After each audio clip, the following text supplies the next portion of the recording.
Hi, Sean and Chantal. I don't know you.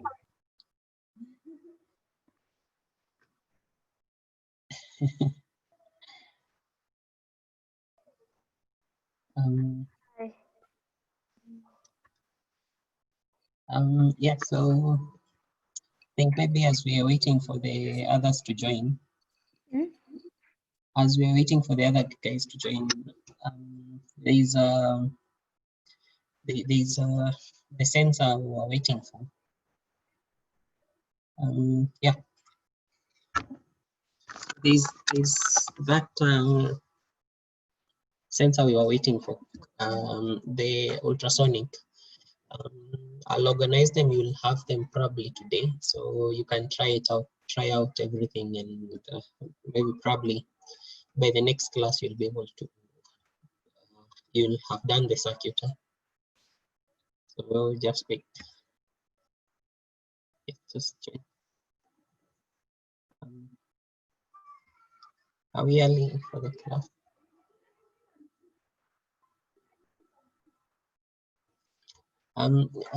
Chantal, did you try out the servo? Yeah. Did you try the servo? Remember you had not tested that one. Yeah. It worked. No. In the connections, you did them correct. I don't know. Okay, maybe you can do the connection right now, because it's not a lot of work. You can just try maybe before Vane, Imani, and Leilani join. You can test it out. Yep.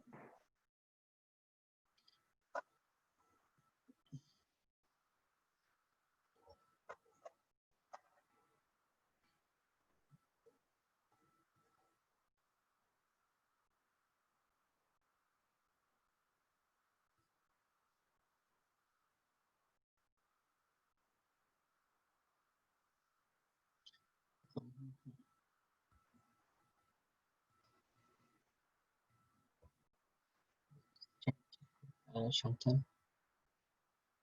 Sure. I'll check with Leilani and Imani. Vane as well.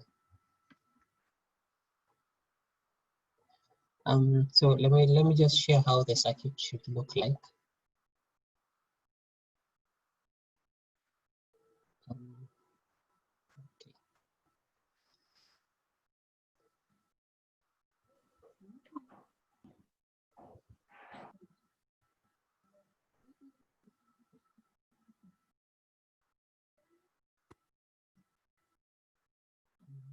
Hi, Sean. Hi.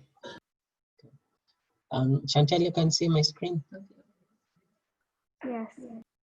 Okay, so just check. These are the connections. So that start with ground, then start with ground, then with the red one, and then the yellow one. It had worked. Leilani has joined. Is it supposed to spin? Yes, Chantal? Is it supposed to spin? Spin, yes, it's supposed to spin. It should move from left to right, left to right. Yeah, that's what it was doing. Oh, okay. Then that worked. Okay, we'll come back to it. So then I think I've seen Leilani has joined. Welcome, Imani.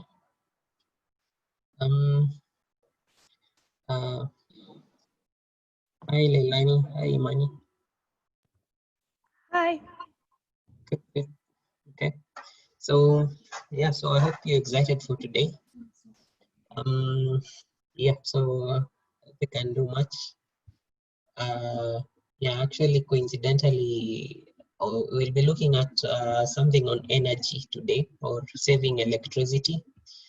And coincidentally, today there's a blackout where we are. So yeah, so we'll see how we make sure that we don't use as much electricity as we normally do, or how to actually save on it. Okay. Okay, so I think Chantal is okay. So then we'll just wait for Ven.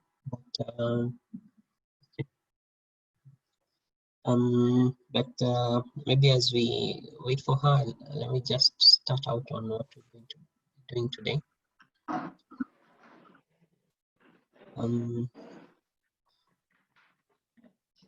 So today we'll do something on okay. Just, so I hope everyone can see my screen, right? Can see that?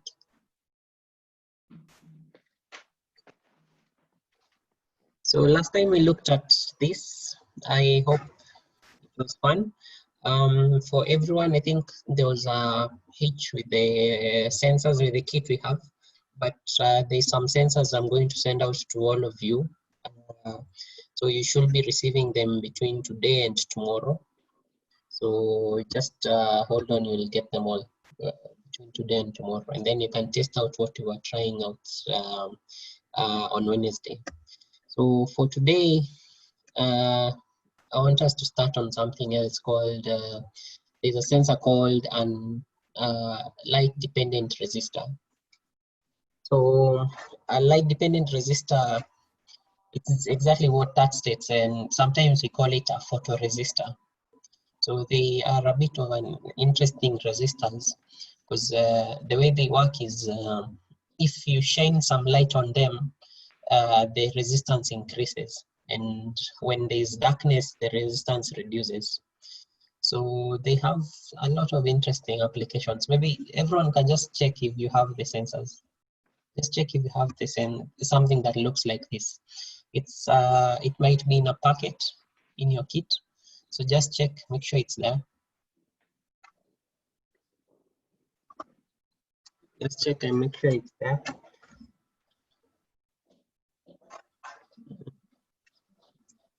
And you can also check Lillian's video, you're going to see it there. So just look for something that looks like this in the kit. You should be having at least 2 of them. Just thumbs up if you have it. Sean, you found it?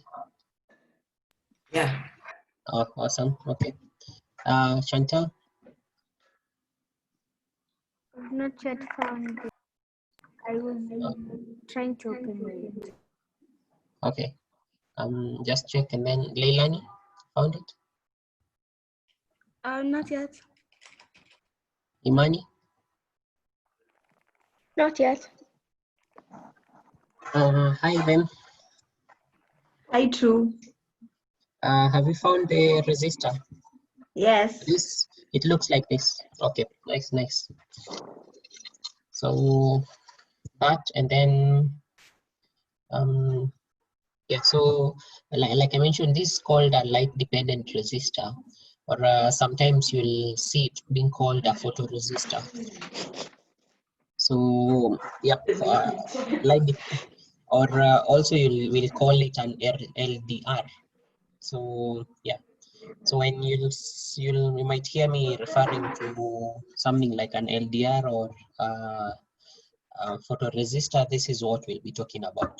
So yeah, so this is an interesting sensor. Chantal, you found it?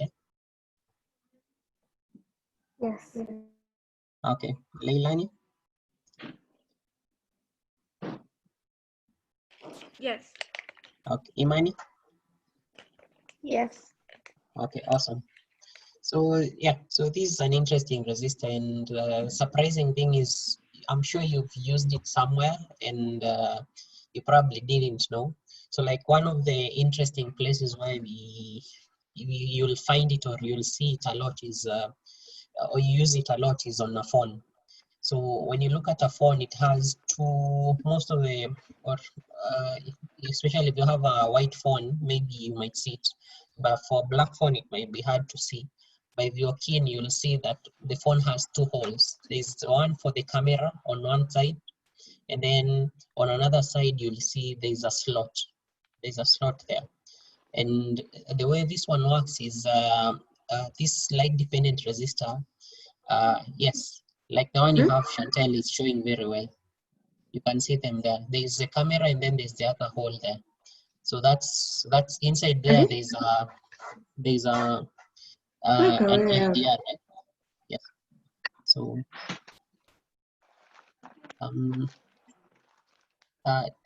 then just mute your mic, please. Okay. So yeah. So this is one place where it's used, and the way it's used is so like especially like when you're talking, when someone gives you a call.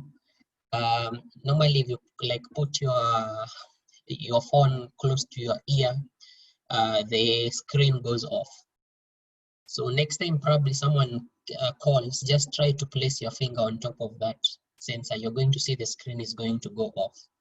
So in that situation, it usually helps to maybe like avoid you clicking on the screen when maybe you're having a call and you might mistake and maybe probably drop the call unknowingly. So this usually helps a lot. It's used mostly for a phone. Mostly it's used for that purpose. When there's a call, then the screen stays off. So yeah, that's one application where we all use it all the time. Also inside here, you've seen the way you can be able to adjust the brightness of the screen, right? So there's a way you can also put it on auto. So when you put it on auto, it also uses this sensor to tell that it uses that sensor to tell whether you're in a bright room, whether you're outside or whether you are inside. So it will adjust the brightness automatically using this sensor. So yeah. The other place you'll see it, that's why I was talking on energy, and also the example we're going to do today will be based on this. So I'm sure you've seen street lights, and for the street lights, they'll normally just go on. You never see someone switch them on or off. They just go on, and they normally go on when just sometime in the evening, they'll just automatically go on their own. And then early in the morning they go off. So on top of them, there is a sensor that this same sensor is used in street lights. So we use them there so that we're actually able to just be able to automatically switch be able to also automatically switch them on and off. So that way will actually even save an energy. Instead of leaving lights on the whole day when you don't need them, they only go on when they are required. So these are very nice. It's a nice sensor, and there are so many places you can use it. You can use it. There are places, I think, like in the house as well. If you want to smartly control the energy at home,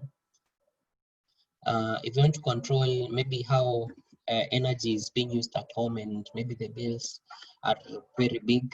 This is a smart way. You've heard of, there's a new concept coming up called smart homes. So this is one of the sensors you can actually integrate in the house, and they'll automatically just switch them on and off. So this, it's a nice way. Like when it gets dark, then this will help just to automatically switch on lights and off. So yeah. So actually, like, let's just have a look at this video here. It's a very interesting one. In smart cities, street lighting not only provides general illumination, but can also detect the surrounding environment, including weather conditions, air quality, noise conditions, and traffic monitoring, as well as provide access to public wireless networks. Achieve energy efficiency of smart cities with the combination of data collection and analytical cloud computing. AON Intelligent Street Lighting is controlled by sensors and the central management system. The illumination varies based on the needs of the surrounding environment in order to ensure the most efficient use of resources. The system will immediately notify the administrator of a malfunction to achieve a prompt response. The user-friendly interface allows the city to be managed conveniently and efficiently in real time from a remote site.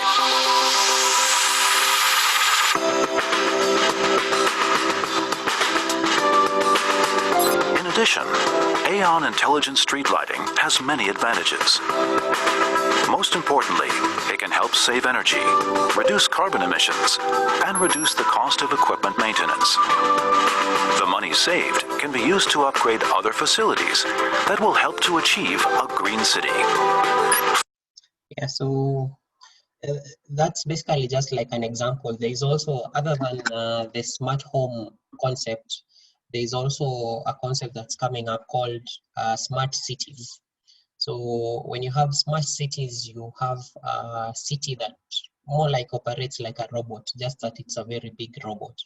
So you'll actually be able to very efficiently use the energy, very efficiently control the energy you're using, check on maybe water, like you've seen this one, these lights as well, monitor other aspects like air quality. So yeah, we'll see the sensors. There is one sensor in the kit that we're going to use on checking on air quality. So yeah, yeah, so maybe we can just go to the breadboard now. Let's try test this out and see how it works. Okay, so we're going to test this out. Okay, so let's just open. Okay, so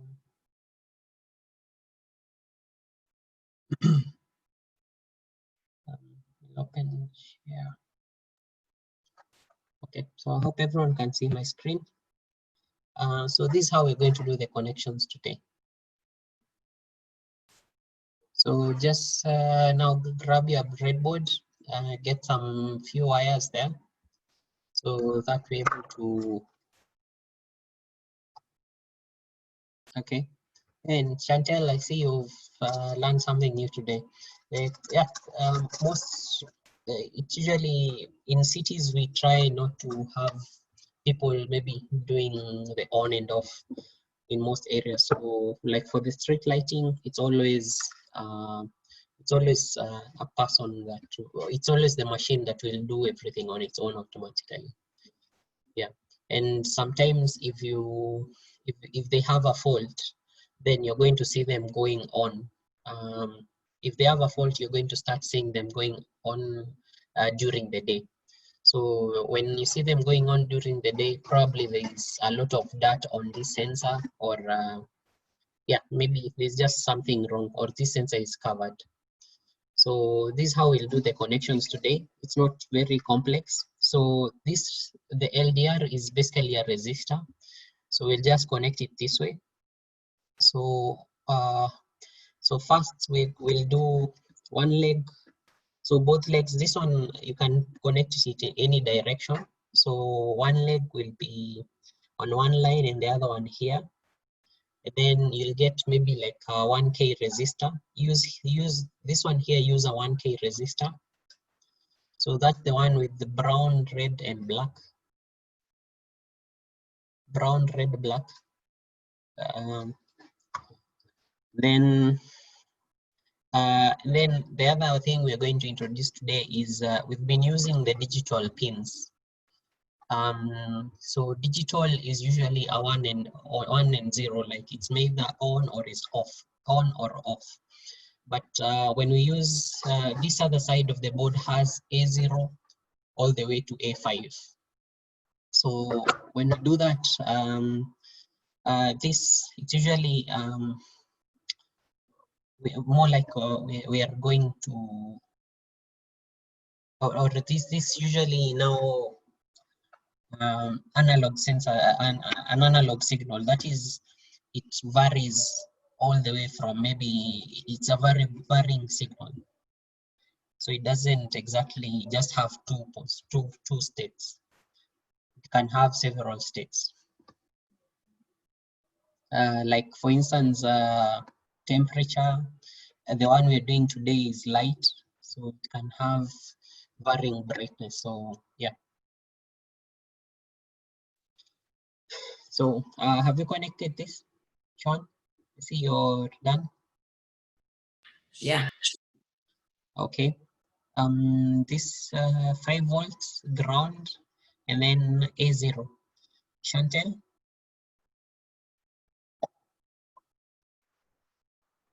Not yet.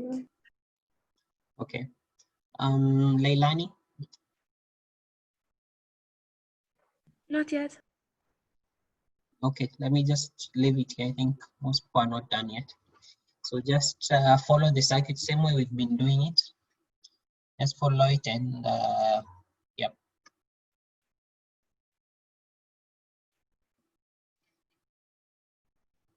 So the one that goes to A0 comes between the LDR and the resistor. Between the LDR and the resistor. And remember how we said last time, always just confirm. Once you're done, just check again, make sure everything is okay.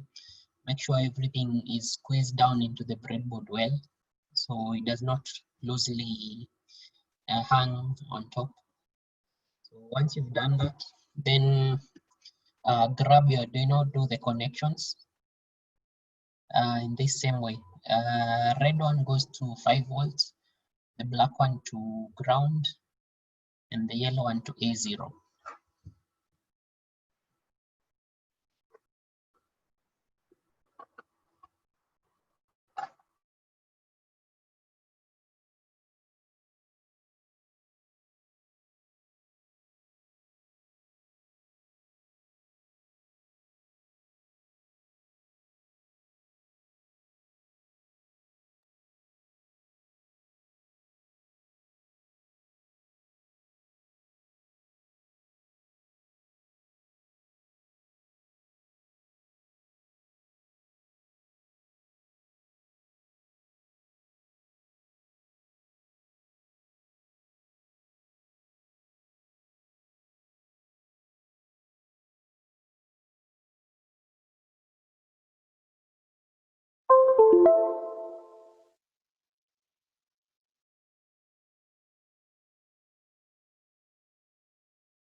Okay, so is everyone done? Then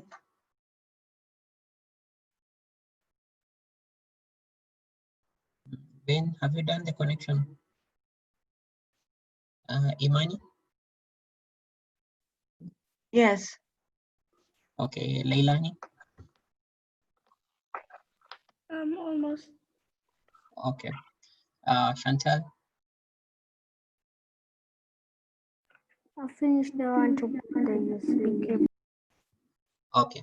Okay. So then once we've done this connection, so the next thing we're going to do is we'll now connect it to, we'll go to the program now.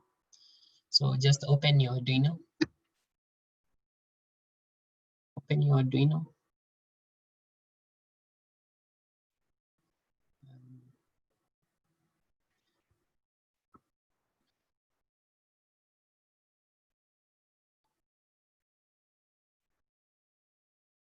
So the other thing we're going to do, we'll also use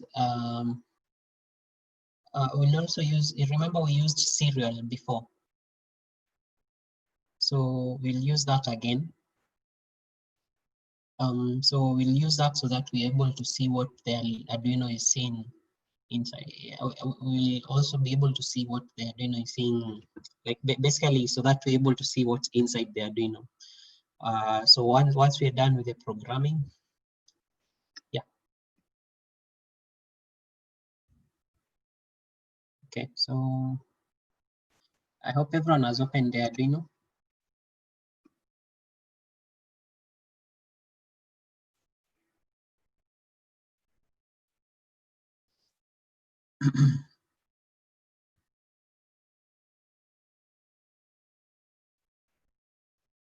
um,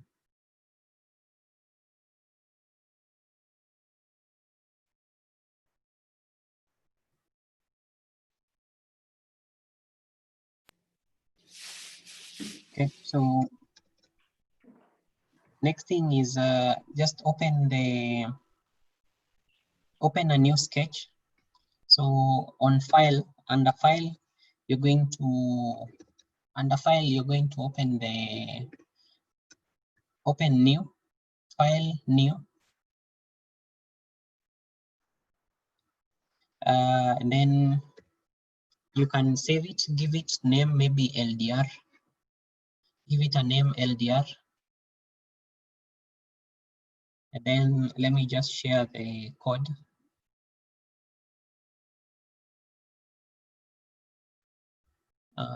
Okay, so this is how the code looks like.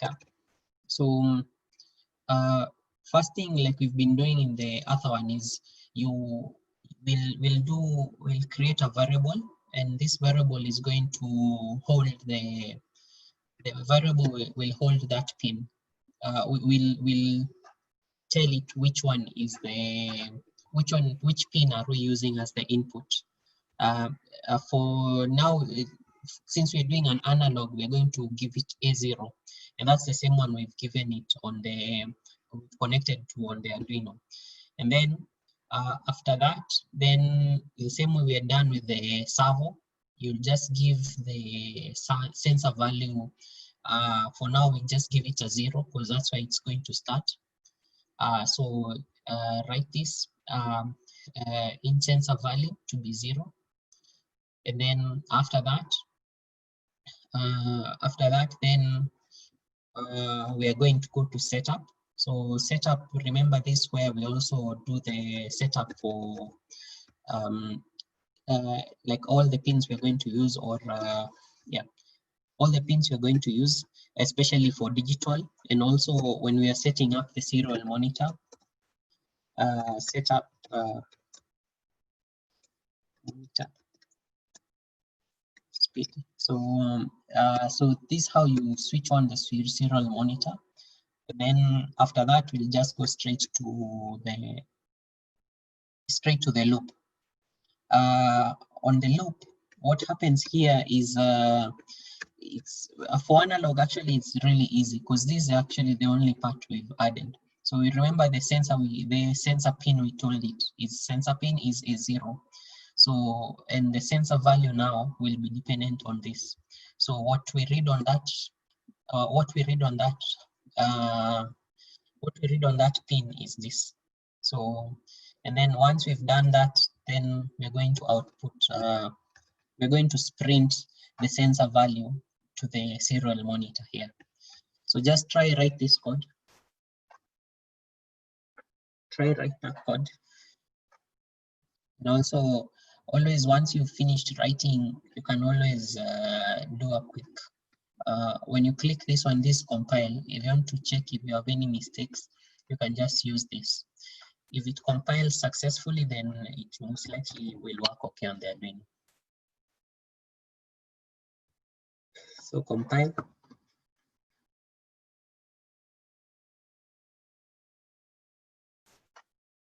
So thumbs up if you finished.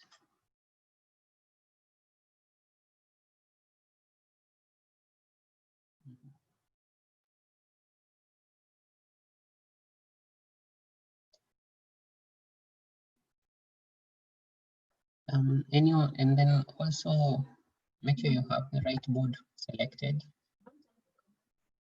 So you don't, you can just type this part. You don't have to include the comments for now. I'll send this code to you. So just type this part, where this part before the double forward slashes.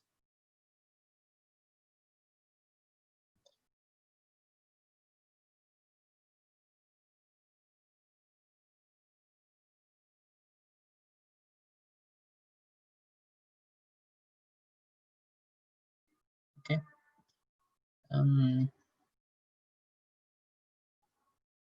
Everyone done?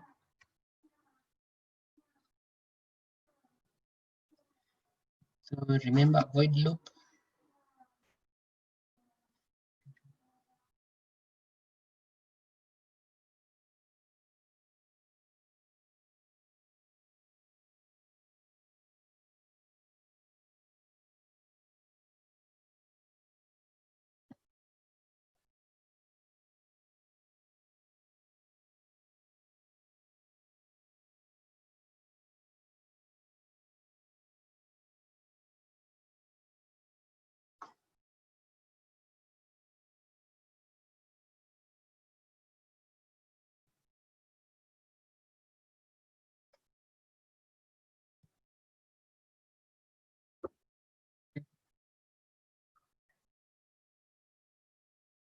Okay, also maybe the faster way would be just check on the chat.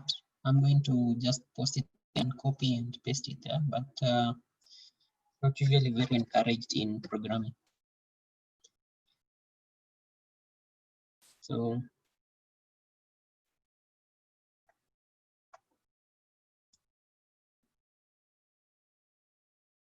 also take note. The other thing is with the programming we're using is it's dependent, it's case sensitive. That is, if we use a capital letter instead of a small letter, it's not going to work. So for instance, in this point here, you have to make sure you always, like when you use writing serial, always make sure you write with a capital S.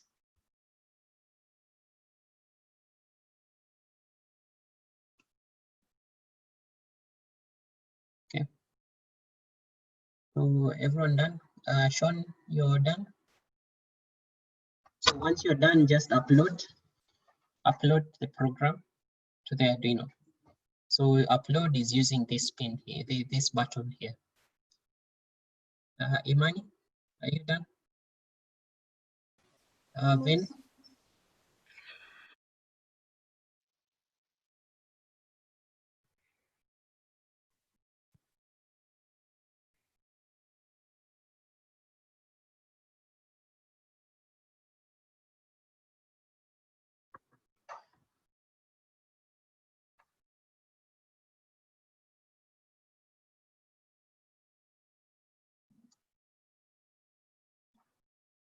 Okay. So just upload that.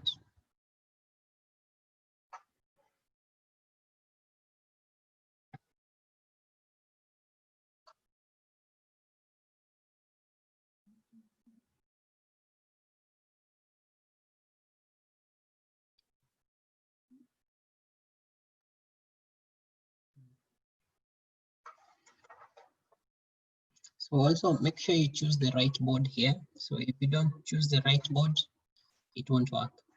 So the boards you are using is an Arduino Uno. So just the same way we've been doing it. So just try that.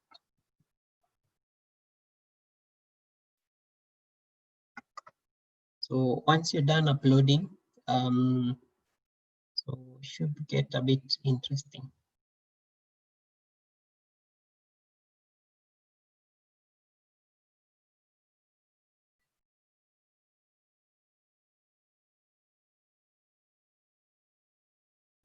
Actually add this ln after. So if you add ln, it usually will skip. It will usually skip a line every time it is outputting. So add this part here. So remember to add this part.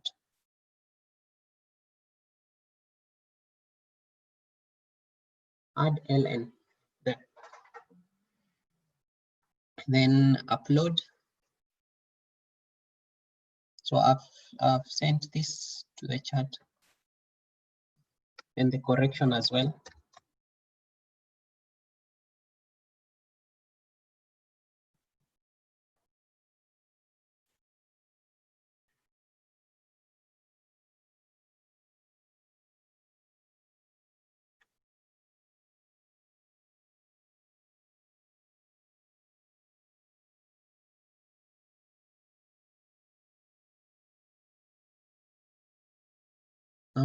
Sean, are you done?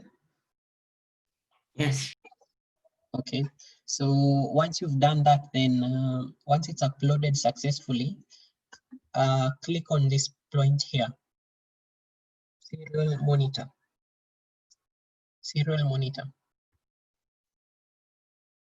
and then yeah, click on serial monitor.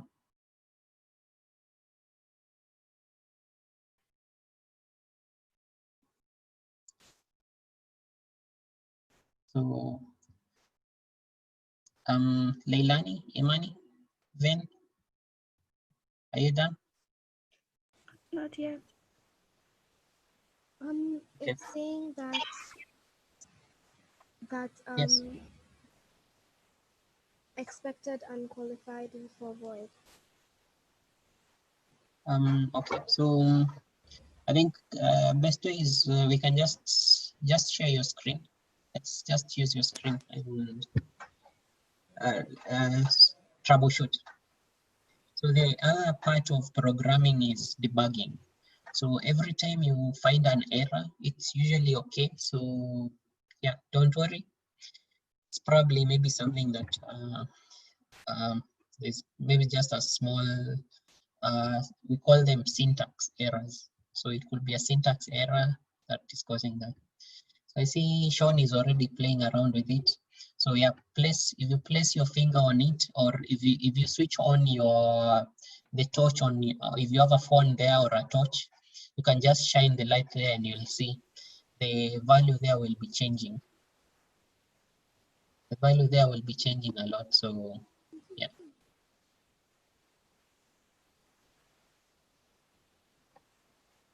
Okay.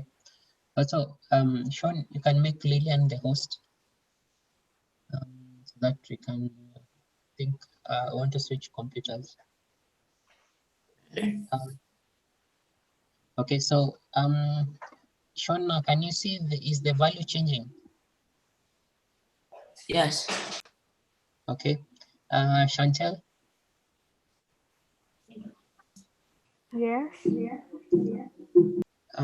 What do you see on the sensor, or what's the serial monitor saying?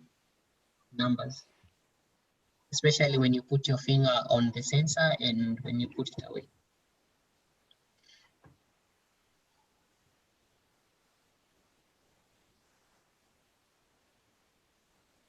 Okay. Oh, that's nice. Okay. Yeah. So basically, if it stops working, you can press the reset button on the keyboard on the Arduino. It's going to start working again. So you'll see right there in the middle, you'll see there's a sensor, there's a button in the middle.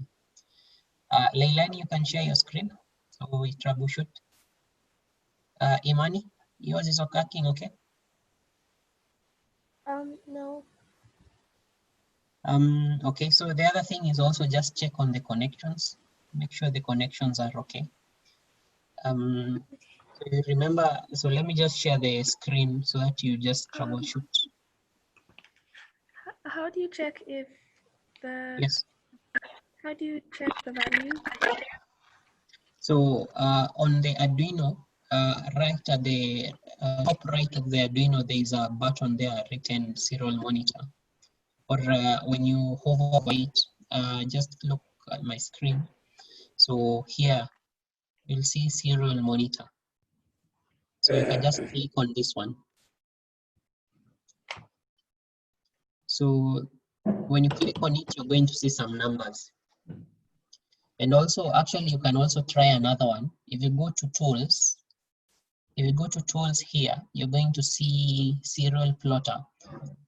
Sean, you can try this one. Sean and Chantel, you can use either serial monitor or you can use serial plotter. When you use serial plotter, it's going to draw a graph. It's going to draw a graph. So just try it out.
Sean, have Yeah. you tried serial plotter? Where do you go? Under tools, you'll see serial monitor and then the serial plotter. So click on serial plotter. Leilani, have you managed to get it working?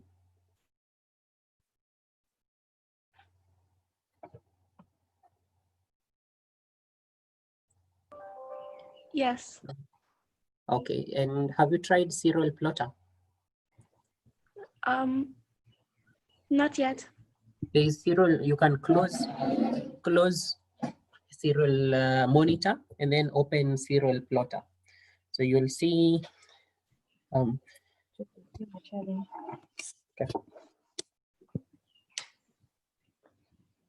Serial plotter. So what will happen with serial plotter? It's going to draw a graph instead.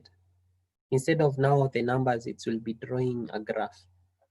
And you can try like just switch on the light. Okay, so just a minute. Let us share. We're sharing.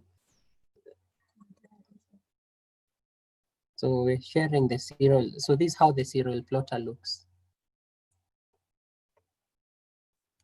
So you see when you place your finger, it goes down. When you remove, it goes up. And also if you try shine a light on it. So like right now I'm shining a light on it and you see it's gone really high. It's gone really high. So that's basically, yeah. So that's how an LDR works. And that's how it's able to also tell between day and night. So you can see, so if you check closely, you'll actually, the other thing you could do, you could actually reduce, instead of having a delay of 500 of 1000, like we can try a delay of let's try a delay of 500 instead, so that it responds a bit faster. I see it's very interesting. It shows you exactly what's happening. And also like, for instance, I'm slowly moving the light towards the sensor. So you can actually see how this happens. Probably like assuming it's in the evening and it's getting dark slowly. So this is basically what will be happening. And then, so what we basically do is now, remember the example we had used for the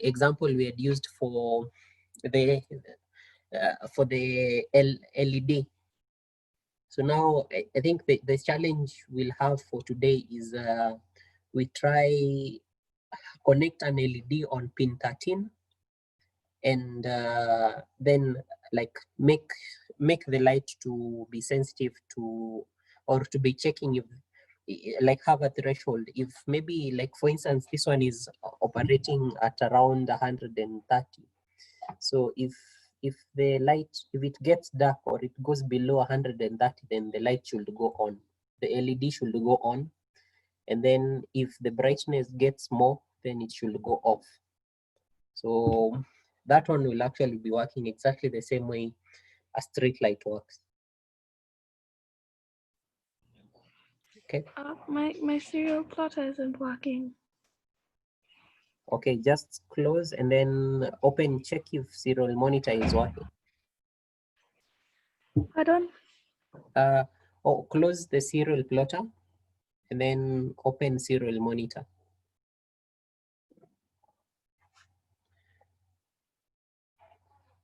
Yeah, you can actually just share your screen. You can get it, yeah. Oh, okay, so maybe just Leilani, you can share your screen.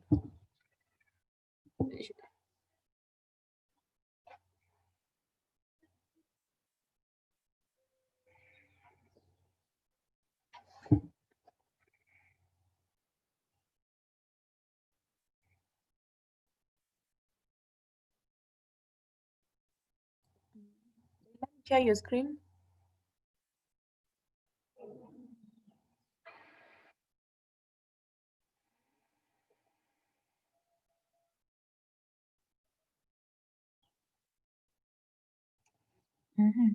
Are you seeing serial? Are you seeing under your code where you've said serial.print?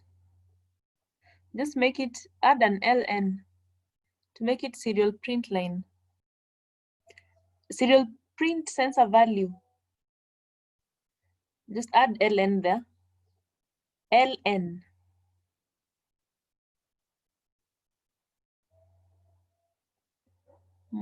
Serial begin. Void loops. I'm just trying to see if your code is correct.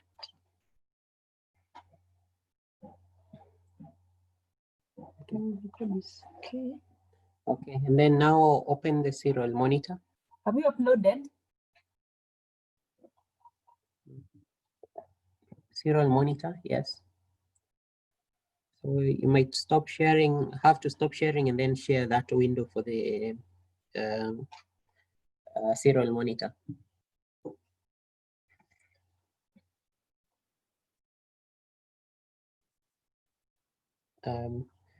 Just share the window for serial monitor.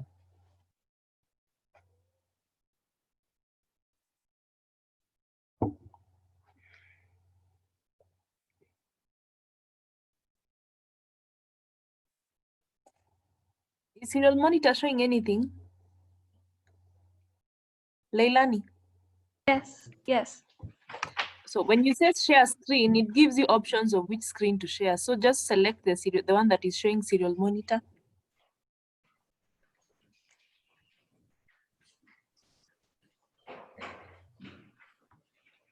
Oh, okay. So I think I know why it wasn't showing. So just okay, just share the code. So stop sharing and then share the code.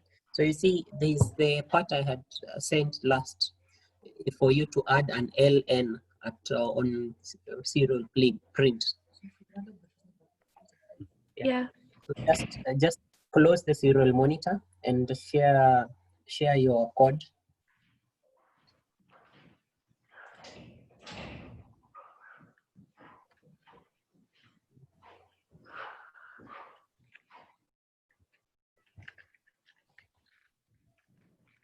Okay, so there's last, I think you've added the serial print line, but you have not uploaded. So just click the upload button. Anytime you make changes, you have to upload it again. Yes, and so update that's the code. uploading. Done uploading, and then so now just check serial monitor.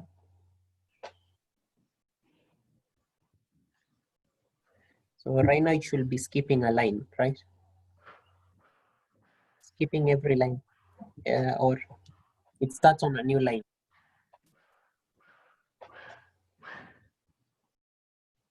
Right? Yes.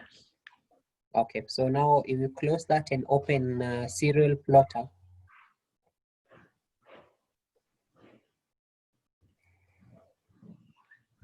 Open serial plotter.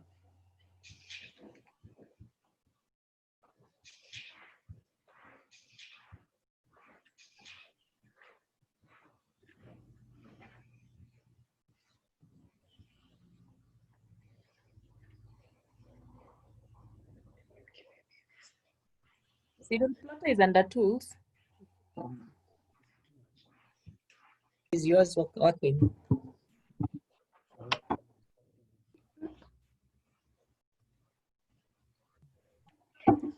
Ben, yours is working as well?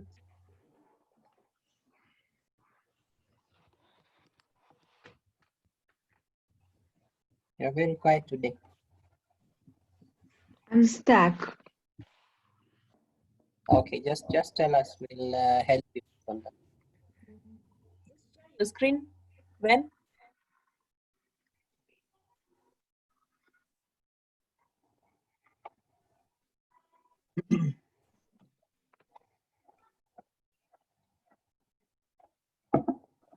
So Leilani, when it starts plotting, just move your hand or place your finger on the sensor, and then you can see the difference.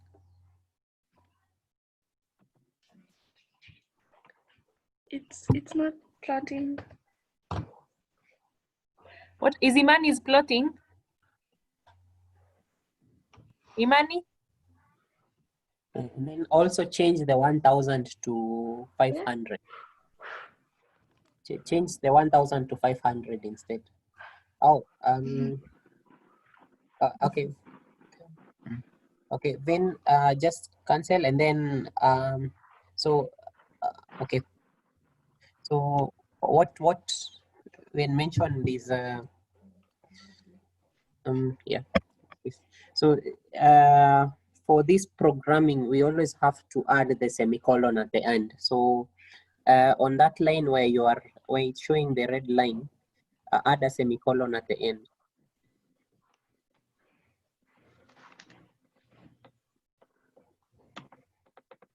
Yes, and then where you have 500. Oh, and then also, okay, add brackets to between the 500 should be inside brackets. And then another one for closing, and then semicolon.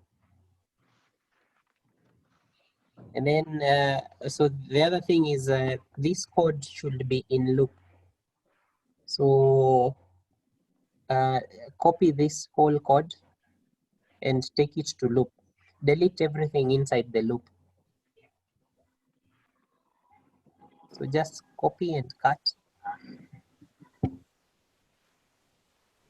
So everything inside loop should be deleted. All the lines.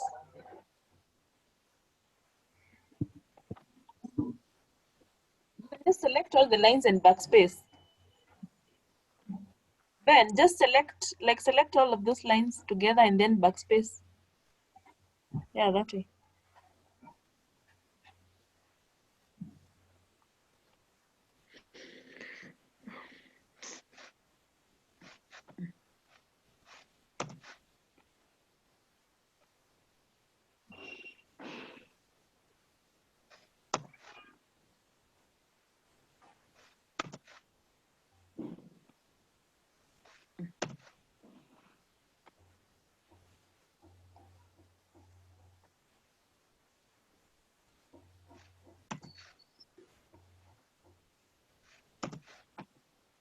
Okay. So now when you're done, copy and paste what is in setup from sensor value to delay. Those 4 lines. Copy those, just select all of the 4 lines together.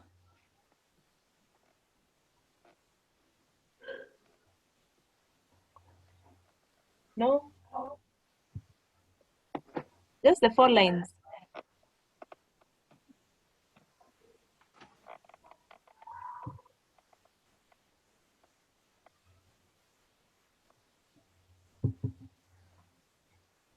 Okay. Then what you can do, then Yes. just, are you seeing where you've written loop? Just delete this loop. Missing void loop. Yes.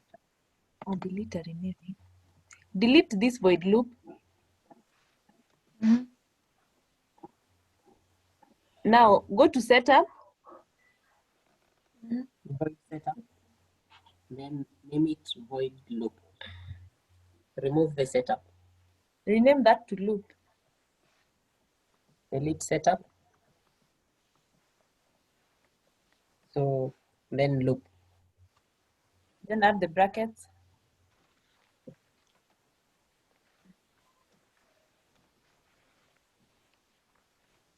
Yes. Then That way. and then just above it, write void loop, void setup. Void setup.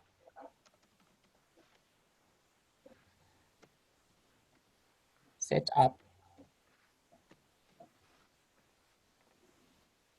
Then there is the curly braces or brackets first, normal brackets.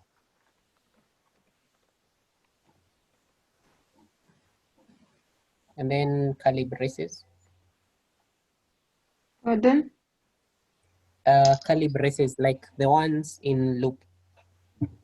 There's these brackets that are next to P. They are next to P on the keyboard. So just This one. enter and then enter This one one. Shift. without shift. Yeah, with shift. That Yes. one. With shift. Yes, enter. Enter to go to the next line. and then write serial begin with Capital S. a capital S.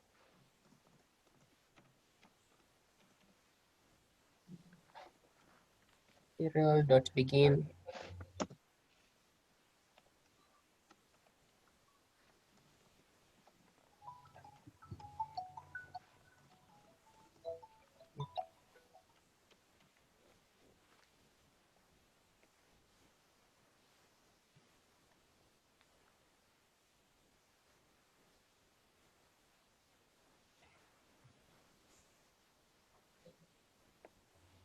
So then semicolon.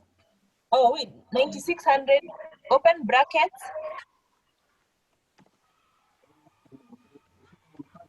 9600, then semicolon. So I think that should be okay. Now Now just upload. go. Yes. Sensor was not declared.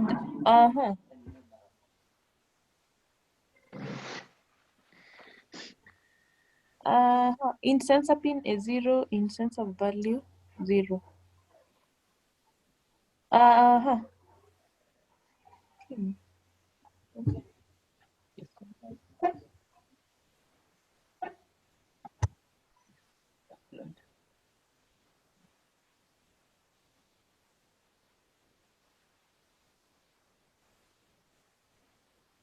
Just let it finish compiling.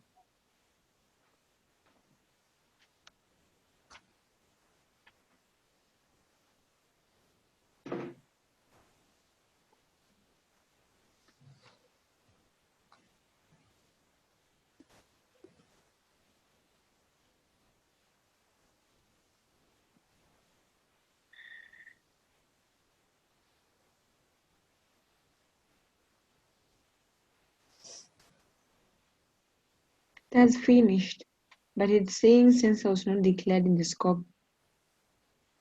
So just okay, I'm saying just on that line there is a sensor and then there is value. Yeah. So there is a space between the two. Should be one word. It should be one word there. So just delete the space and upload.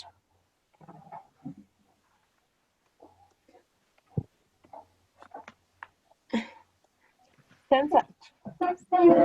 Sensor. Yeah, like that now. Now it should be okay. So upload.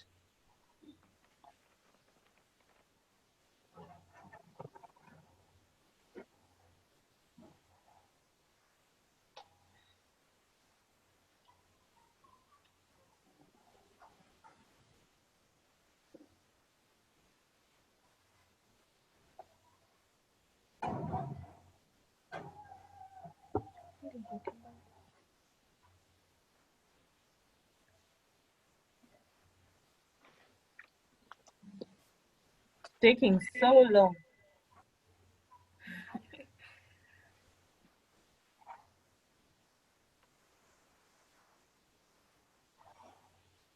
Okay.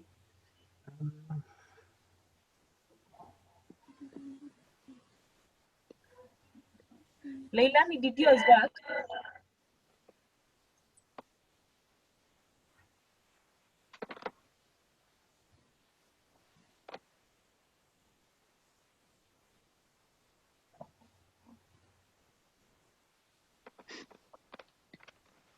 It's not making a graph.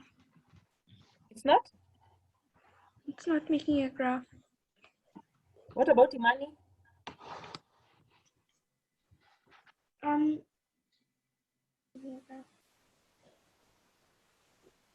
Yes? It's not making a graph. Okay, we can just work with the serial monitor for now. It's usually just an extra option, but if the serial monitor is working, that's okay. So Imani, serial monitor is working for you?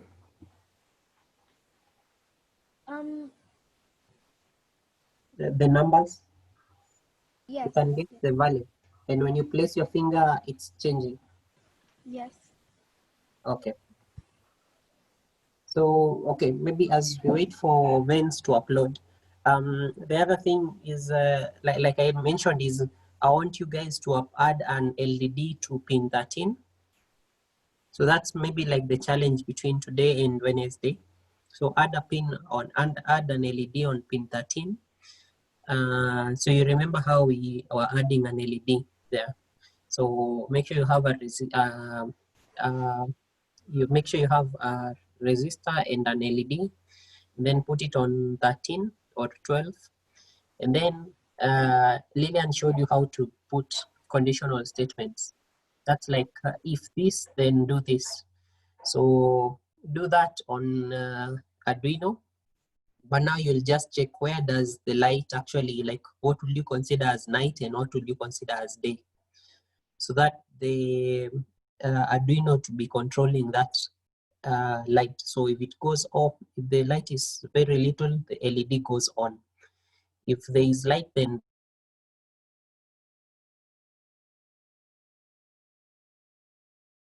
the LED goes off. Is everyone okay? Then I see it's done.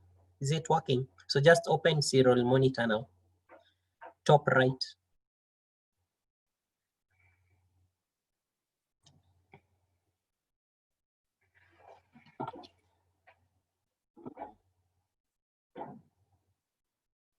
Tools.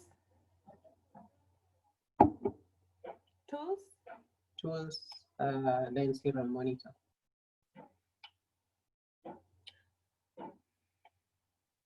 Serial monitor. So is it showing you some numbers?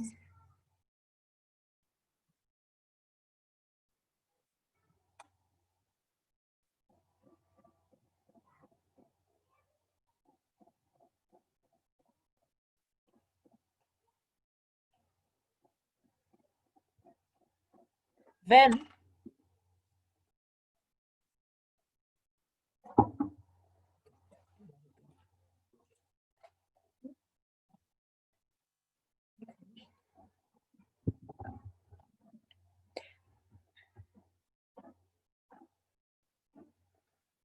Okay, so what is it doing? We can't hear you.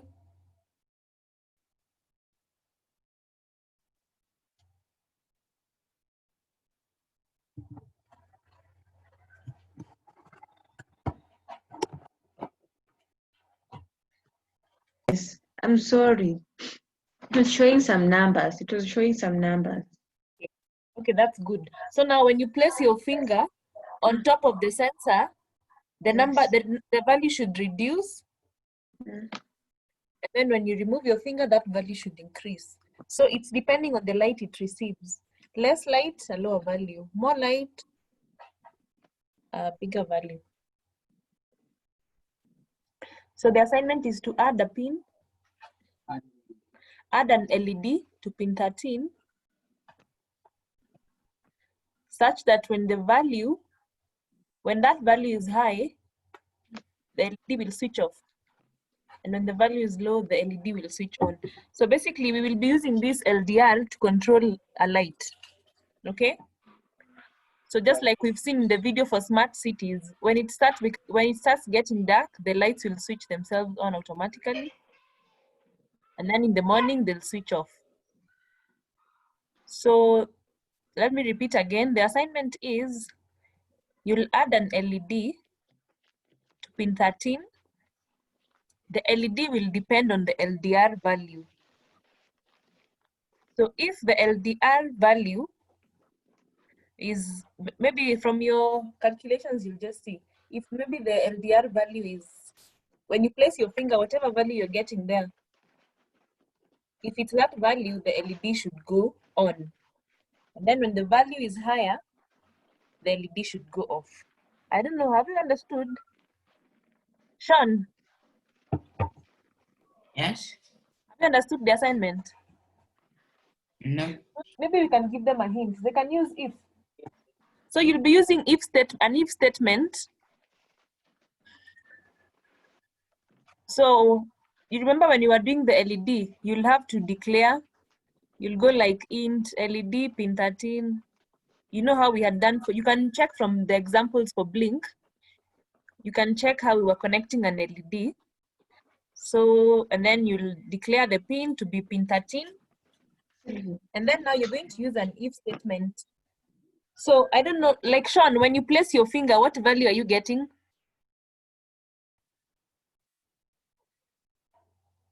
Sean? Or who was Priska? I mean, sorry, Ven.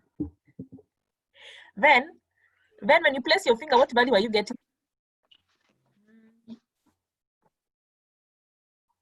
When you place your finger on the sensor? Wait. Okay, anyone, what value are you getting?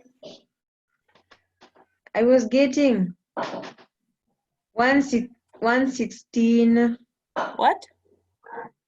116. 116. Yes.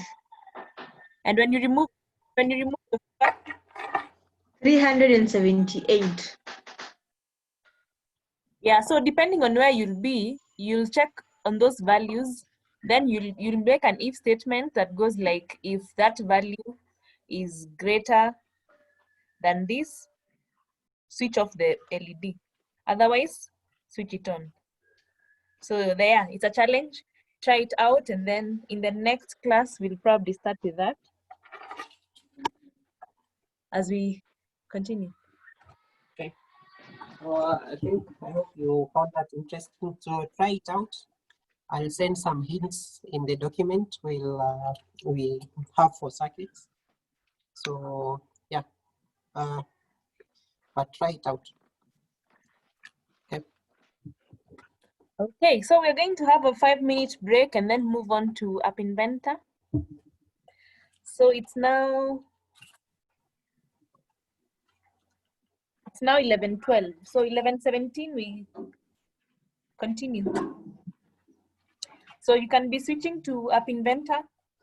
We're going to start in 5 minutes.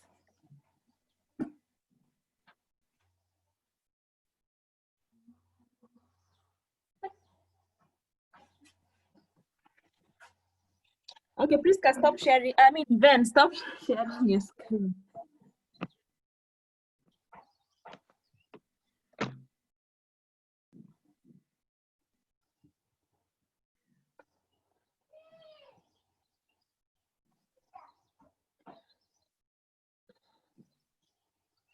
So yesterday I had sent you a file. Did everyone see that email? So I hope you downloaded the file to your computers and then you imported it. Under my projects, there's a way you import it to your computer. So I hope everyone was able to do that. Was everyone able to do that, Sean? Or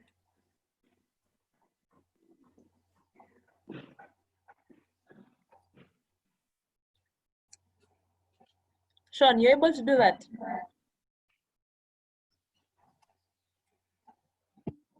Okay, anyway, enjoy your break. 4 minutes.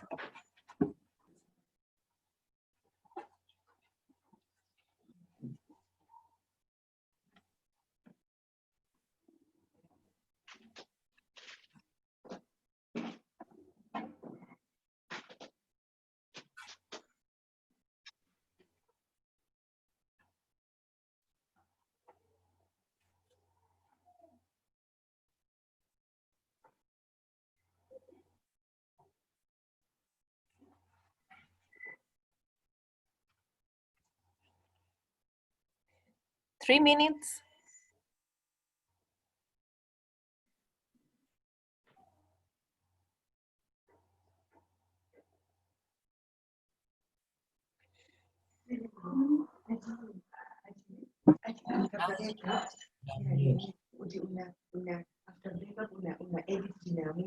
From heartbeat to Zakaria kwa. Morning baba. Hiyo msema 3 minutes. Amesema 5. Yani Please submit.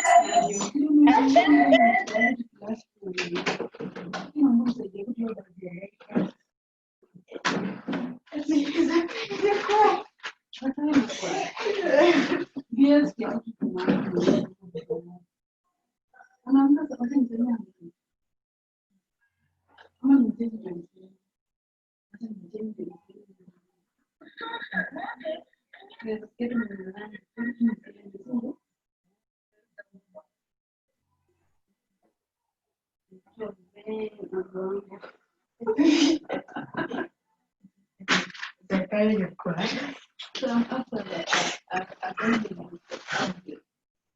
Yellow, you have to meet. Laptop.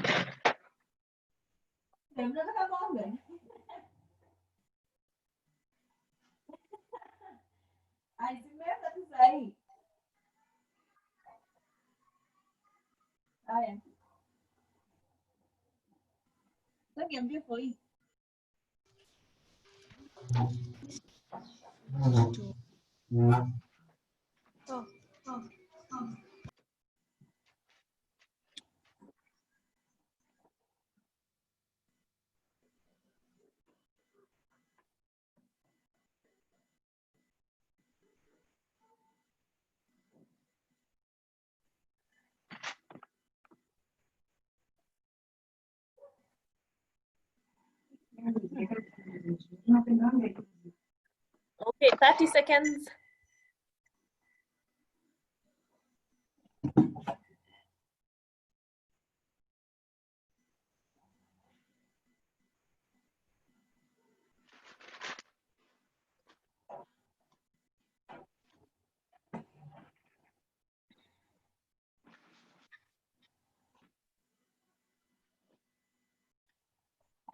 Okay, so I was just asking, were you able to download and import the project that I sent you yesterday? I had sent you what we are going to be having in our designer view because I felt like it would take so much time. I wanted us to concentrate on the programming. So were you able to do that? So 11:17, we are back to class. So Chantel, were you able to import the project? No, for me and Sean refused to download. You refused to download? Uh-oh, that's a problem. What did you say? It was saying that it didn't exist. It was saying that it didn't exist. It didn't exist. Yes. Okay. I went to App Store. It said it's No. not there. No, when you download, it becomes a file under your download.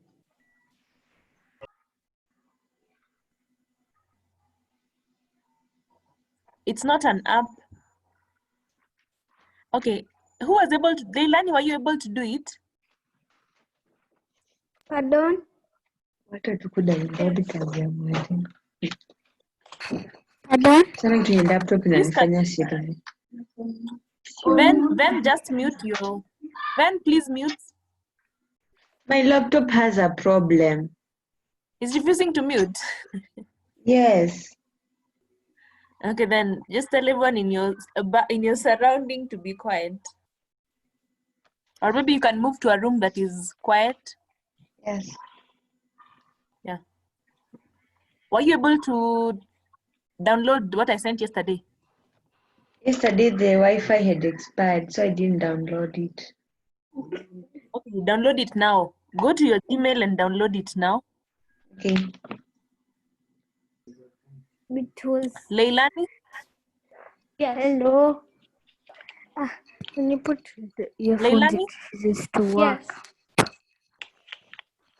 Imani? Yes. Okay. So Chantel and Sean, I was saying it's not an app. It's just a file that you download and then it saves somewhere on your laptop. So I don't know, is Dad at home? He can help you look for that file. It's called Take Me Home. .aia. It's supposed to be under downloads.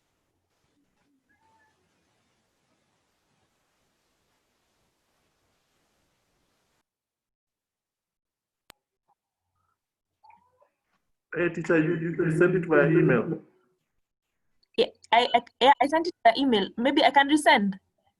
Yes, please resend. Okay. Okay.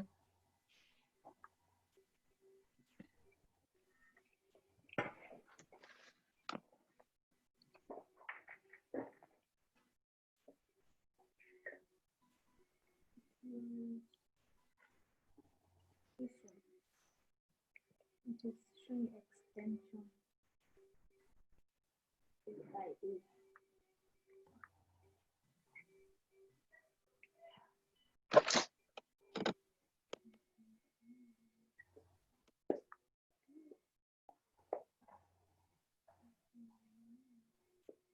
When you press and then you choose to download the go to app store and then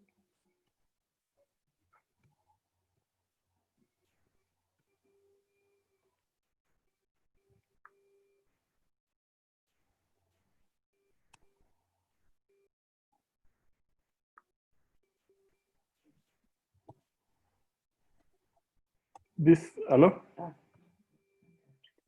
Yes. Hmm?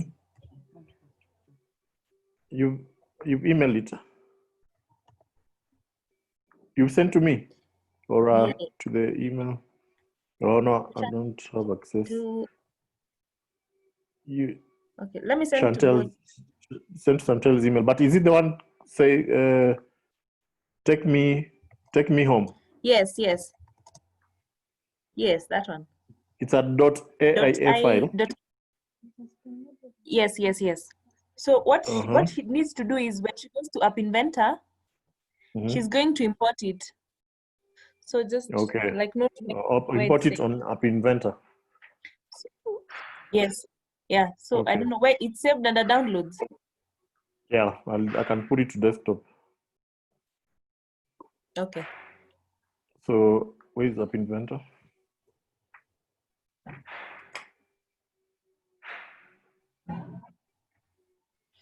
So under App Inventor, my projects, there's this option for import project. It's like the third option.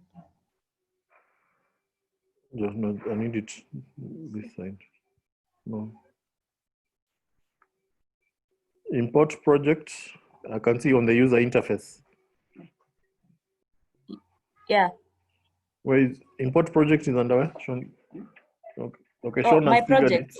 My My projects, import project. Yes, then import Sean tell project. it here.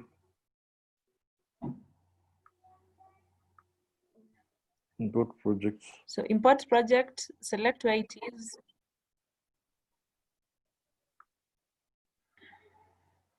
The downloads.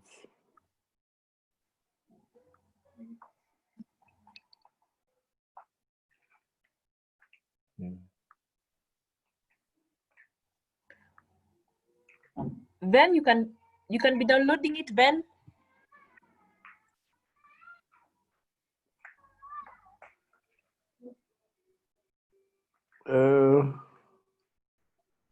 Sean, did you change? Do we need to change the name? It's saying we need. No. Okay, maybe had she tried to open it? Okay, if she needs, you can just change the name. There's no problem. Because it's saying the selected project is not a project source file. Maybe a dot. Okay, let's figure out with Josh, because Sean has managed to upload.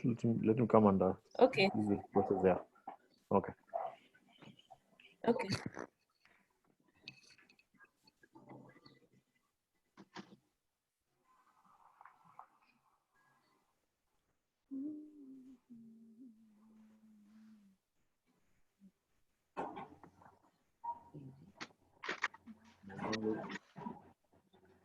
You can take it from download. Ben, have you downloaded it?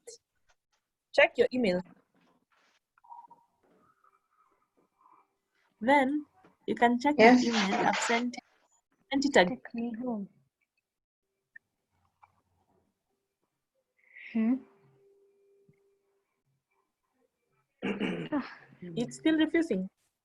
You can remove it from desktop. You put it to desktop from downloads.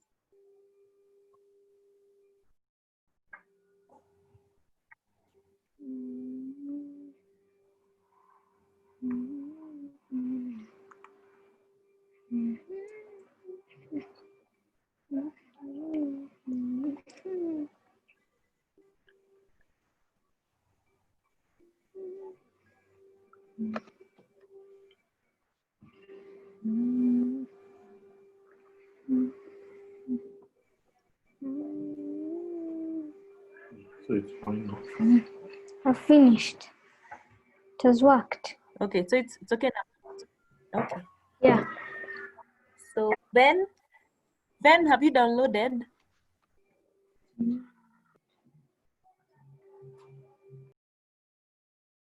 Ben? I have downloaded it. Okay, so you can share your screen.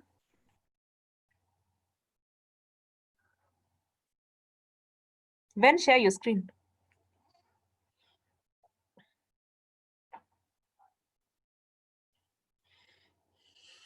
Imani and Leilani, you said you okay?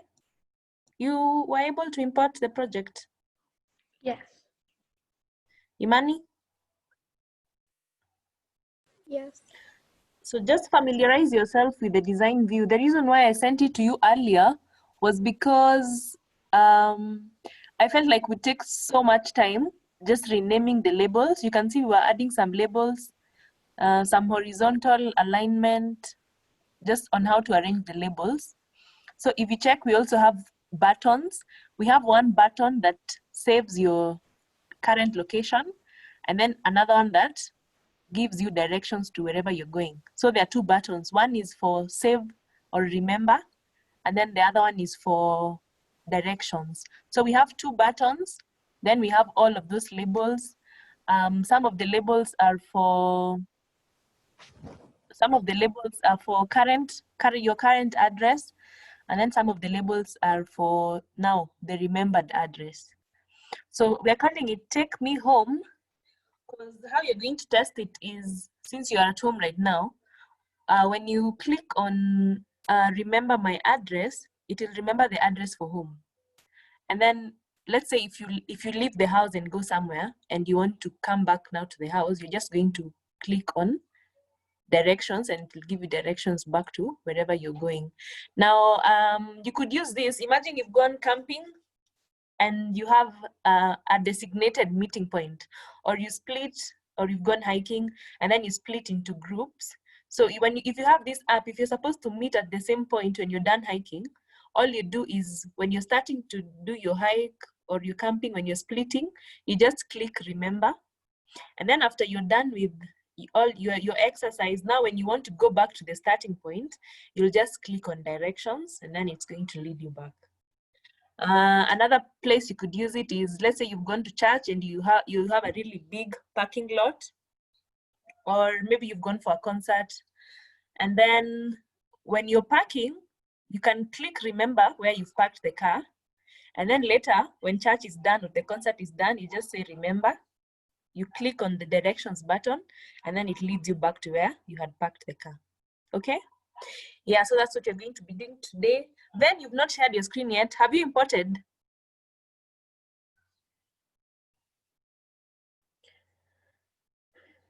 Just note where you've saved the download, and then you go to my projects and App Inventor, say import project, and then import that takemehome.aia file.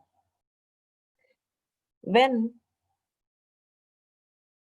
we are waiting for you so that we can go ahead and do the programming.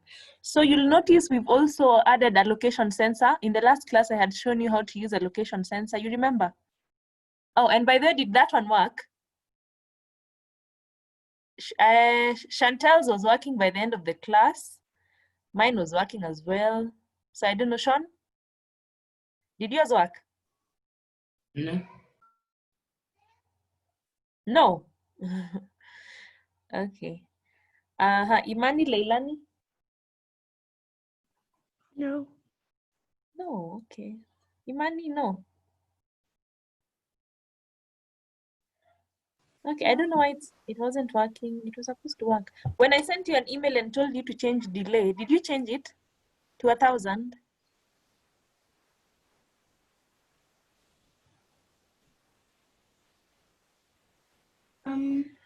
Then,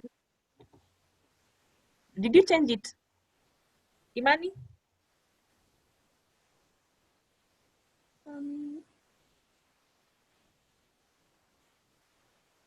Yeah. Did it work after you changed? No. Okay, I don't know why it wasn't working, but it was supposed to work. Chantal's worked, and I have told you when it refuses to work, just place your finger on the screen and just tap. Maybe it needs to be, I don't know, to remember. But anyway, it's okay. We'll just continue with the one for today. So since Ven has not shared her screen, I think we'll just continue and assume she's okay because she's not telling us if she's okay. Ven, are you okay?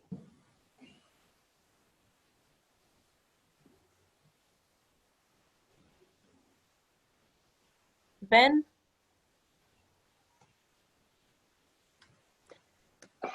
I'm okay, but the laptop is the one that is disturbing me. Okay, I'm sorry about that. Have you been able to import? Yes. So your screen now is showing something like ours. This. Yes. Okay, great. Then we're all okay. So let me just walk you through what I did here. I added a label, this one that we are calling current header label, and then I renamed it to current location. I changed the font size to 20 and I made it bold. Okay. Then I added a horizontal arrangement and I added 4 different labels. No, this one is 2. So for these 2 labels, one we are calling it current address label, and the other one we are calling it current address data label.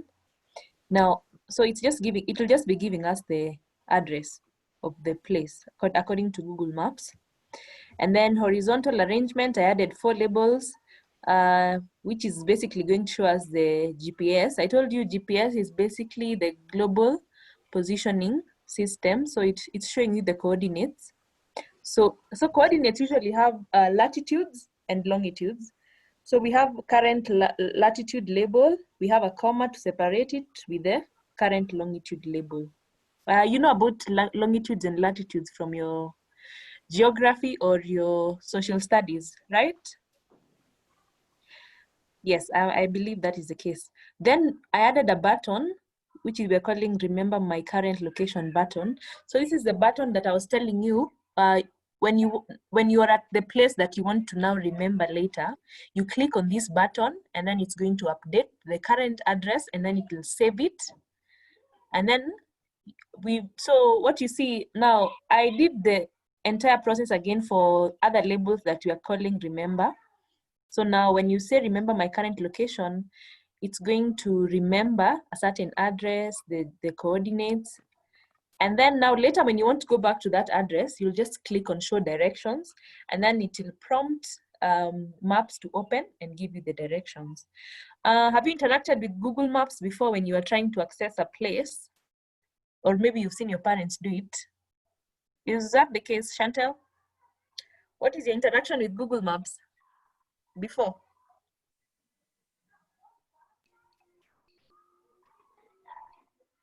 In Dubai.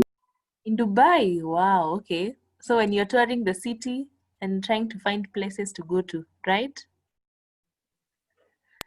Yes. Wow, okay. So imagine a scenario where when you are separating, you had this app, then you're like, let's meet here in 10 minutes. So all you'd have to do is just remember the current location, then you can go to a Dubai city, and then when you say, show me directions back to where we had planned to meet, now it will just give you directions and take you back to that place, okay? Okay. Your interaction with maps, Leilani?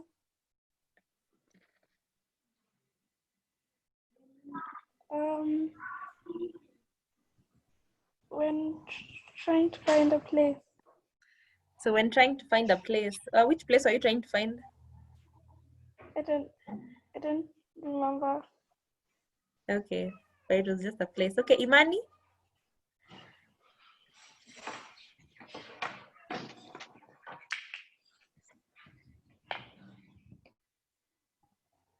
Imani, your interaction with Google Maps.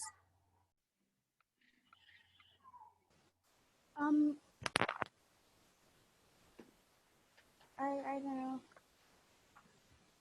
Yeah? No. Oh, I have, sorry. Uh-huh. Okay. Sean? Yeah. Your interaction with Google Maps? I was looking for places with strange things on Earth. Oh, places with strange things on Earth. And then actually when you go to like Google Earth, you're actually able to like see the actual things, not just the directions. Like you can see the water bodies, you can see mountains and buildings. Yeah. Yeah, so today our app will be using Google Maps. So it will save, when you click on remember my current location, it will save your current location. And then later when you say show me directions to that place that I had asked the app to remember, it's going to open Google Maps and show you directions, okay?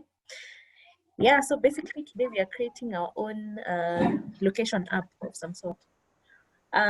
So I've also added a location sensor. We had seen how location sensor works. We said it uses the GPS or the location sensor on your phone. So basically it's able to tell your current location, the globe. And then I'm introducing two new things. So we have a TinyDB1. So this is basically a tiny database. So we're going to be using a database to save that location, okay?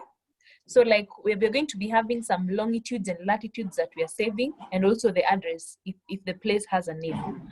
So in this database, it's going to be storing this, and then later when we ask it to show us the directions, it will check what's in the database and then show that. And then we're also introducing a new component called Activity Starter. So Activity Starter will basically be starting up maps for us. So Activity Starter, in this case, the action will be, it's going to view on Android. The activity class is android.maps, and the activity package is com.google.android.apps. So these you actually have to type them in yourself, and that's why I had preferred to just send you this first, and then now today we can concentrate on blocks. So yeah, so let's go to what the code looks like, and this is how it looks like. So I just want us to go ahead and start programming. So go to blocks.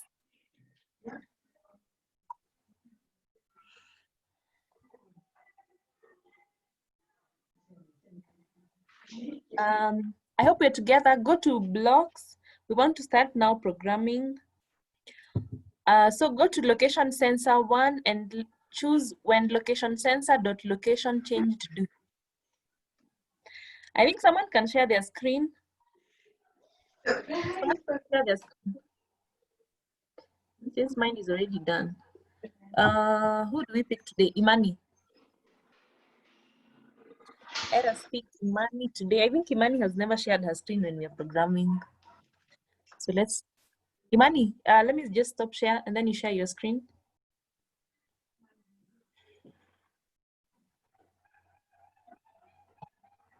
Imani? Is Imani in this? Okay. Okay. Imani? Okay.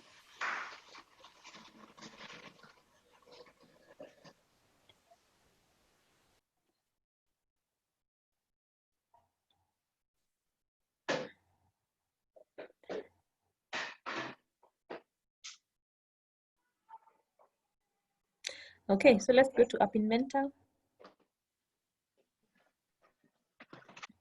So the app, so we are calling the app Take Me Home, because right now the address it will remember is the address for your home. But you could use it for different things. So take me to meeting point, take me to the car, take me to school. Okay. Yeah, it could any place, basically, any location. So let's see your design view. I just want to make sure everyone was able to get it right. So yeah, it's fine. Okay, let's go to blocks. So location sensor, just scroll down to location sensor. Then pick when location, the first one. So when location so we're saying when the location changes, we want it to do a few things. We want it to set, go to current address data label. Current address data label. Current address data label. That one.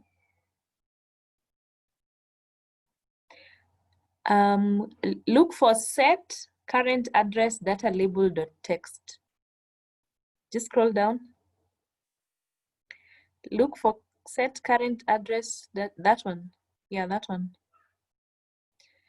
So we're saying when location changes, we want it to set the current address, the one for where we are right now. We want it to be changed to the location sensor's current address. So go to location sensor again.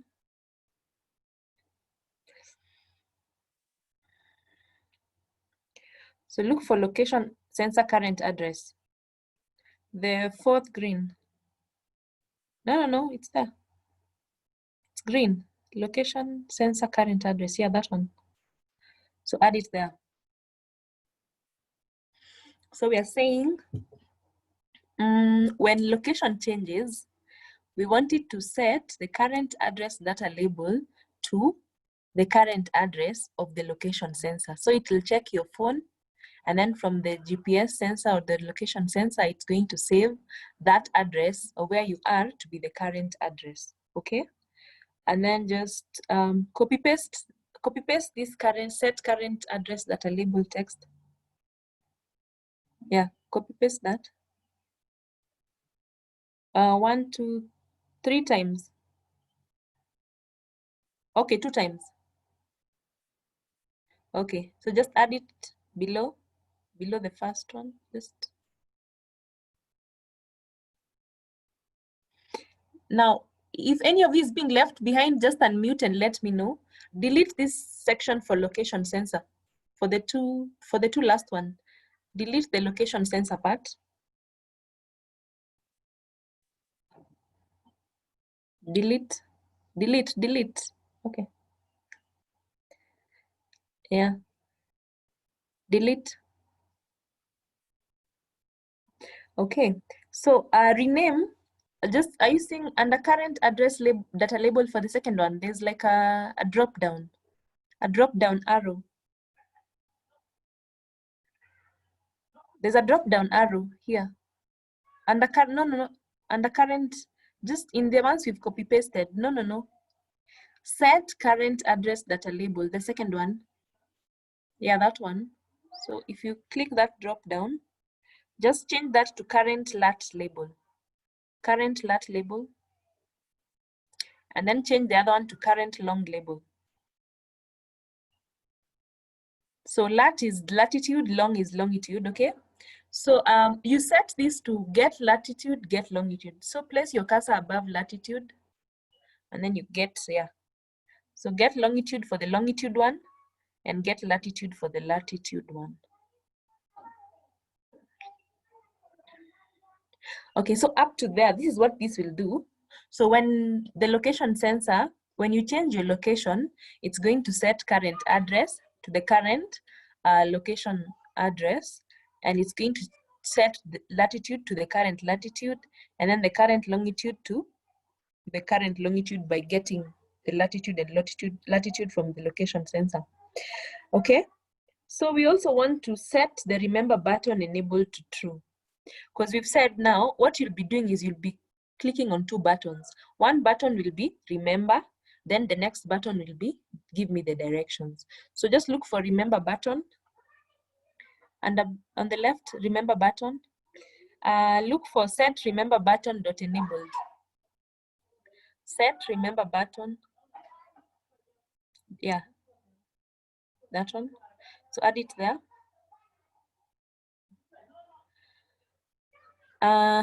we want to set it to true. Remember we talked about the two states. It could either be true or false. So when it's false, it means the button is not working even if you click it. But now when we set it to true, so pick true. When we set it to true, it means that when you click on remember, now it's going to remember this address and save it. Okay, so we've set remember to true. Okay, so let's see what will happen when we click this button, because now we've said that the current location will be saved as the current address. And then when you click this button, it should be true. So what happens when you click the button? So go again to button and select when remember button, click do. So go to remember button. I hope we're together, everyone. If you have a problem, just unmute and let us know. So when remember button, click do. So pick the first one.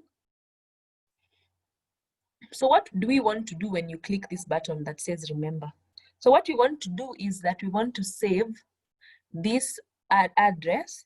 We want to save it in our tiny database. You remember that we've added a component called tiny database 1. So we want to save these addresses to that tiny database, and then later it will use it to now give us directions when you click the directions button. So when remember button is clicked, we want it to do a few things. So are you seeing this this block for set current address location sensor? Just copy it, copy the set current address label,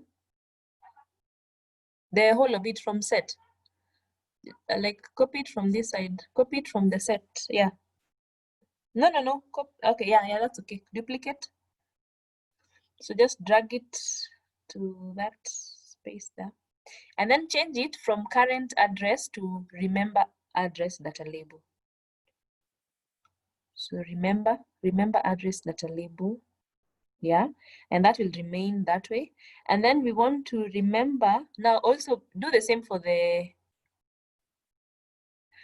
okay, just copy paste the same one, sorry, the same one, just under, no, under,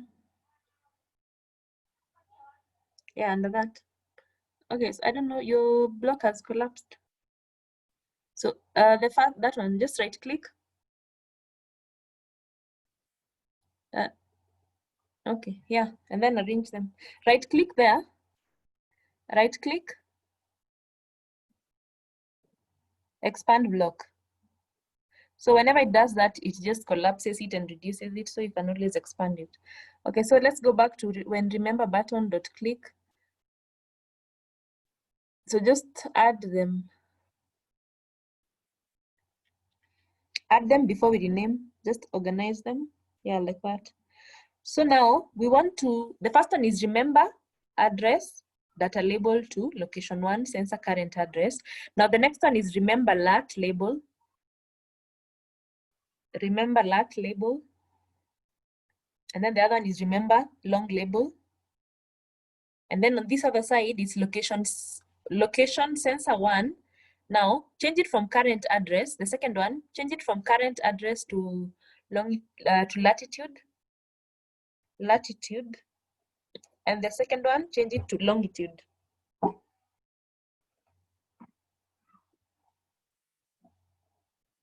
The second one, change it to longitude. Okay, so I just want to confirm that everyone is okay up to that point. If you're having an issue, let us know.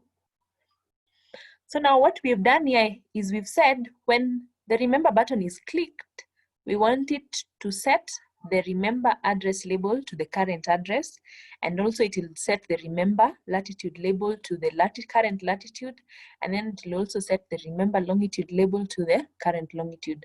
And it's able to check this using the location sensor that is on your device, both on your laptop and on your phone. So now we want to now save these addresses. Remember the database that we had. So when you click the remember button, it's going to save this information that we are calling remember. It's going to be saved in the database. So let's go to tiny database 1. So look for tiny DB1. Scroll down. So under tiny DB1, look for call tiny DB1 store value. Store value, that one, yeah. Okay, I want you to copy it three times because we want to store 3 things: the address, the longitude, and the latitude. So just, yeah. Yeah, so just arrange them.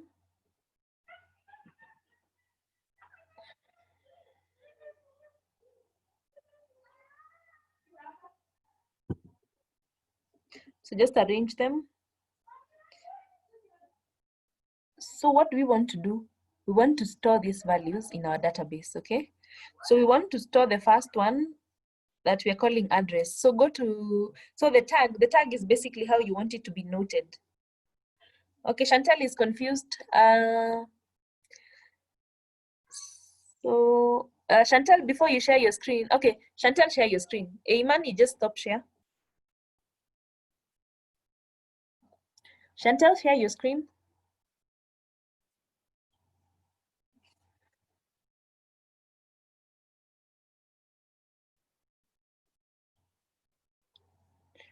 Okay, so Chantal, when location sensor one,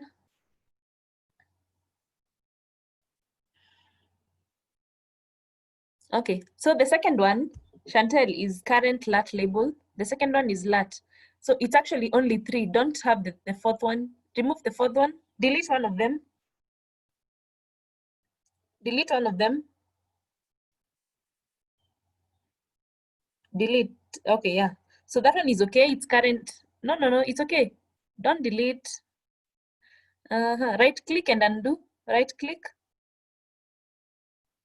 Chantal, right click and say undo.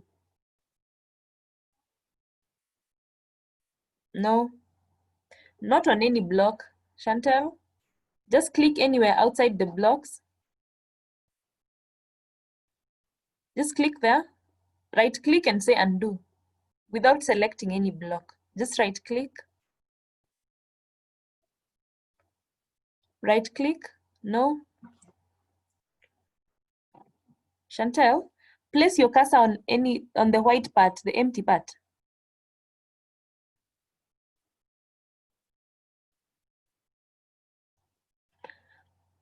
Chantal, place your cursor anywhere away from the blocks and right click and say undo.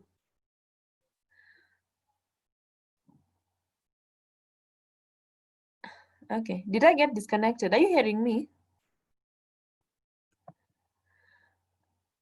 Okay, right click.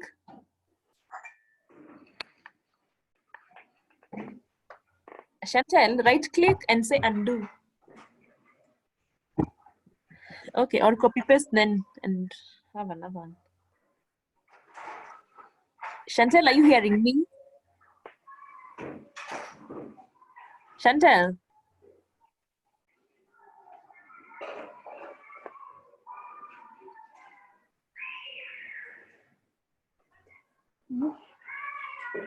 Chantal, can you hear me?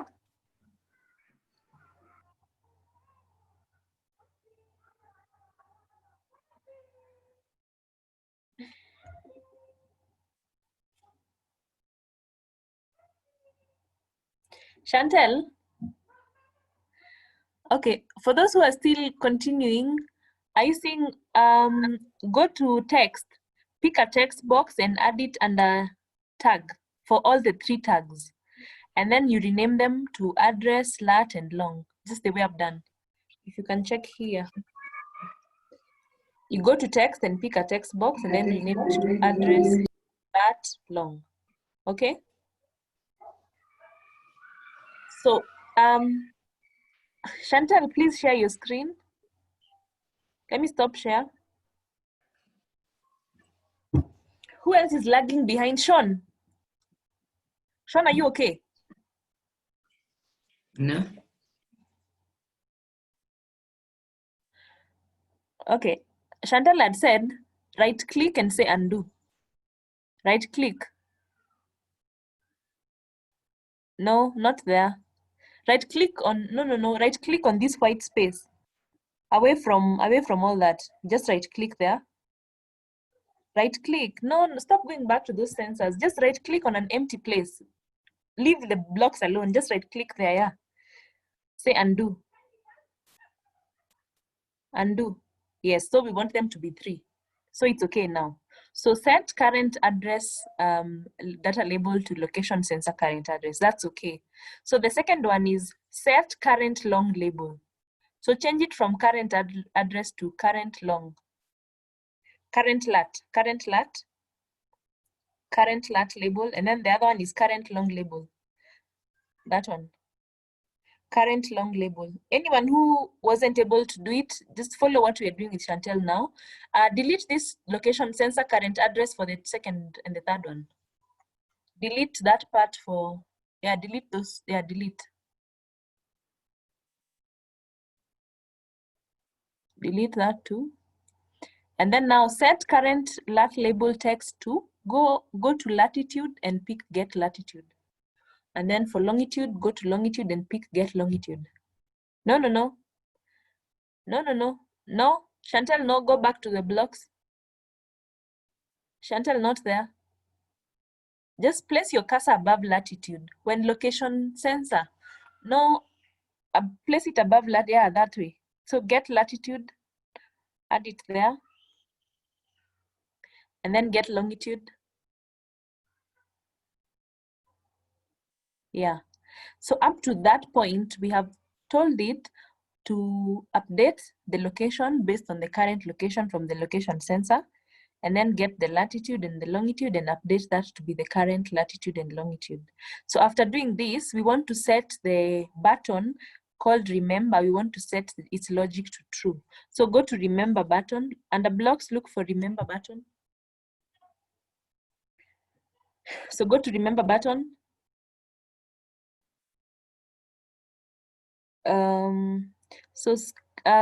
No. Scroll down and look for set remember button enabled.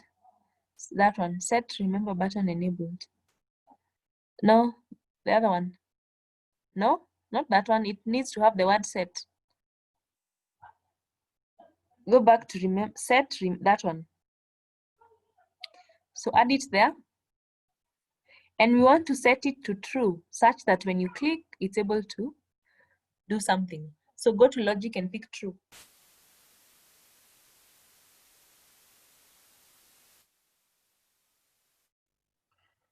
So I hope everyone is following.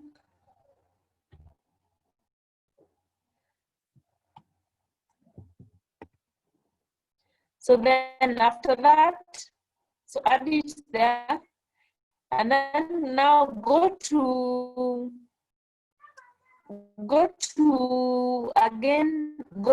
now to the button one and select when remember button one do.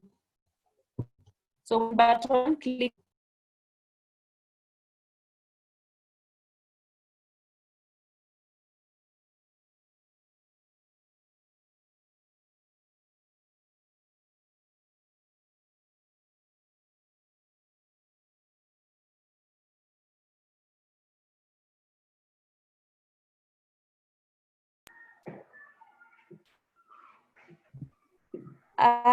When remember button do, it's actually the first one. It's the first one, that one, yeah. So we've set the remember button to true whenever you click it. So now we are saying when this button is clicked, what should it do? So using set current address data label, I want you to copy paste that. No, the one we've already written, that one. Set current address data label to, no. Pick it from set, copy it from set.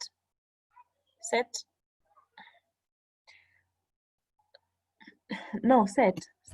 Are you seeing the word set? Place your cursor above the word set and copy paste that. Duplicate, yeah.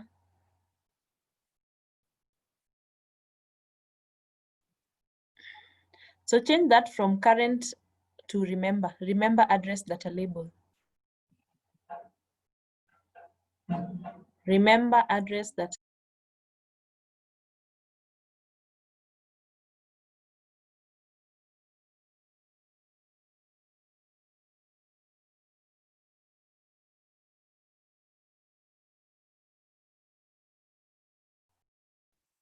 Chantel, yeah, and then copy paste it thrice. That one now, that one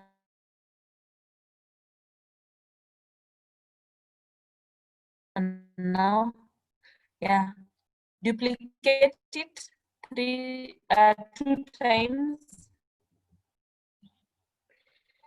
and then you rename it to remember lat and remember long. So copy paste this, duplicate it 2 times, and rename to lat, then you rename it to long.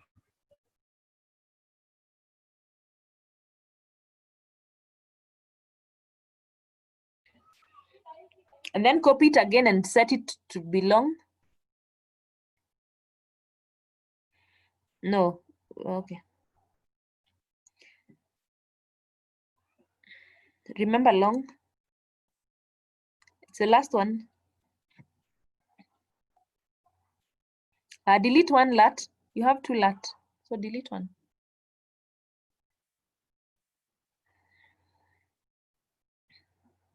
Okay, are you seeing location sensor 1 current address? So set remember lat label text to location sensor 1, change it from current address to latitude. No, the second one. That remember lat label text to location 1 current address. Are you seeing this current address? No, that's okay. On this other side for location sensor 1. So current address, change it from current address to latitude for the latitude one and longitude for the longitude one. Latitude, that. Then the other one, longitude.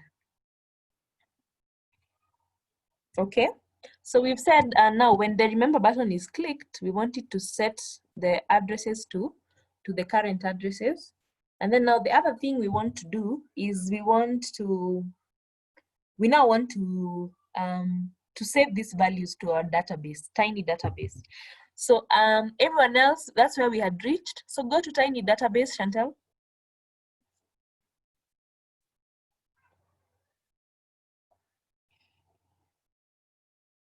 Tiny database, it's down there.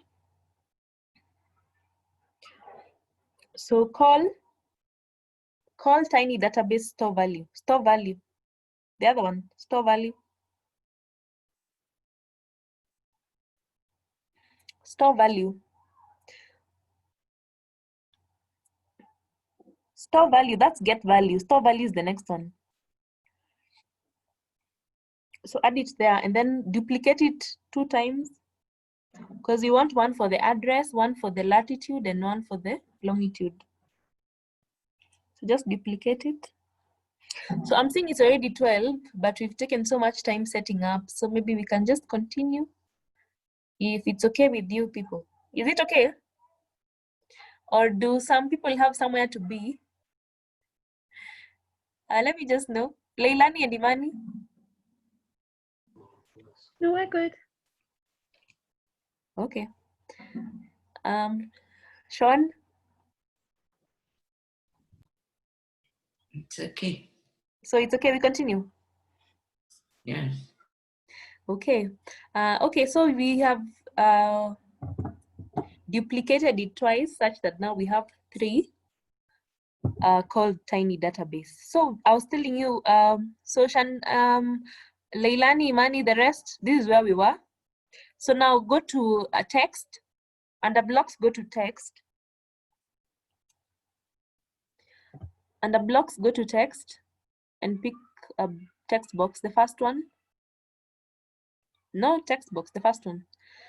And then put it under tag. Why are you deleting? Pick the first one, the text box, yeah. So join it to tag. So basically tag is just like how to know it. So before you write anything, just duplicate it twice and add it to the other 2 tags.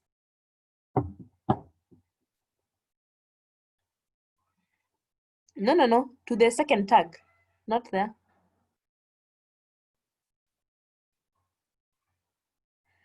So take it to the next tag. And then the same for the other one. So we want to store three things. We want to store address. Address is basically something like, it could say Kikuyu, it could say road A, road B, and then we also want to store the latitude. So latitudes go like 10.5, anywhere from 0 to, do they used to go all the way to 90? I think they go all the way to 90. So the first tag, we're calling it address. So just name it address. Then the second one, you name it lat, and the third one, you name it long. So address. So make sure you get the spelling right. So the next one is lat. So the spelling of address is ADDRESS. So lat, and then the other one is long. So we are saying we want to store these values. We want to store address, we want to store latitude, and we want to store longitude. So what is the value that we want to store? So the value you want to store is location, is the value we're getting from location sensor. So are you seeing location sensor 1 current address? No. Under remember button, one click, we already talked about remember address data label text to location sensor 1 current address. Are you seeing location sensor 1 current address? It's on the right. Chantel, it's on the right. There, that one. So copy paste it and put it to where value to store. Put it as the value to store. So duplicate and then drop it and put it there. Then do the same for latitude and longitude. Location sensor 1 latitude. So change it from current address to latitude, and then the other one longitude. So the more you do these blocks, the more you get the hang of it. So sometimes with copy and paste, it helps. Okay, that's it. So we are storing this value. So for address, we are storing the current address from the location sensor. For latitude, we are storing the latitude. Oh my God, my battery is going low and we don't have power. There's a blackout in this area. So let's just try and go faster. So set the directions button enabled to true. So using set remember button, copy and paste the set remember button enabled. Up there. Are you seeing set remember button enabled? Just up. The next one. That one, the last one there. The last green there. Set, yeah, that one. Copy paste it. And then drop it to there. Just drop it down. Join it to after the last call. Yeah, there. So now we want to set the directions button to true. So directions, change from remember button to directions button. There's a scroll arrow here. No, for remember. Under remember button. So now we want to set directions button enabled to true. So now what we've done is we have said when you click the remember button, it will save the addresses in a database, and then it will set the directions button to true. So now when you press directions, it should give you the directions to wherever you now to the place that you had remembered. So let's go to, okay, go to directions button under blocks.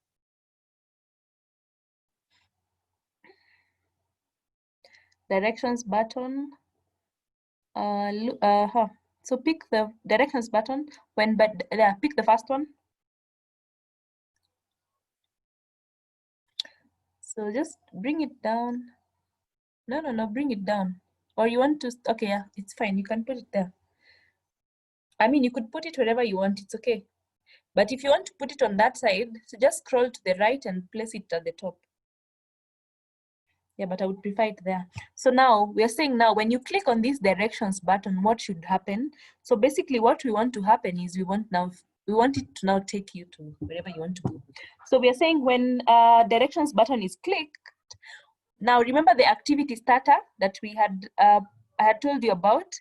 So activity starter will start an activity, and the activity we want to start is we want to open Google Maps and give you directions to that place. Okay, so press activity starter, look for set activity starter URL. Set activity starter URL, it's a green box. So set that one. Set activity starter data. No, it's there. No, not that one. Up. The second one, that one. Set activity starter data URL. Chantal, the next one. That one, that one, yeah. So under activity starter, look for set activity starter data URL too. So we are saying when you click on the directions button, it should start an activity, and the activity will be opening a certain URL. And in this case, the URL will be now for Google Maps, okay? So I want us to go to text, under blocks text. So how do you usually write an address for a place? It's basically, it will join different things. So it will join the address for Google Maps, it will join the latitude and the longitude, and then it's going to be able to open the, on Google Maps, it will open the place. So pick join, that one, yeah. So we want 1, 2, 3, 4, 5, 6, 7, 8. So join until there are 8. I see, like how we were adding items to a list. So yeah, under that place, yeah, join until there are 8. So 3, 4, all the way to 8.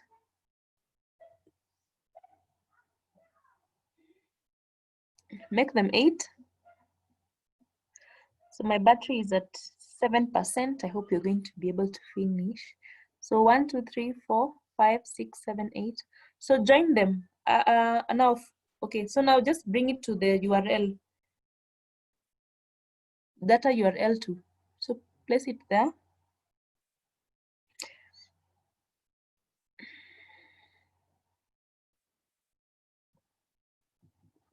And then check in the chat, I'm sending you something that you're going to type in.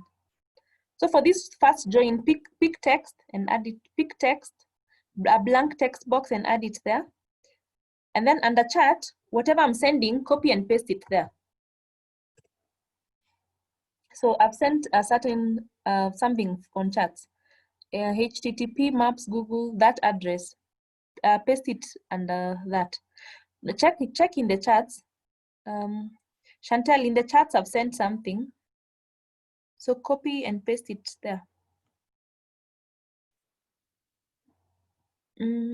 If you go to chats if you go to the chats, I have gone.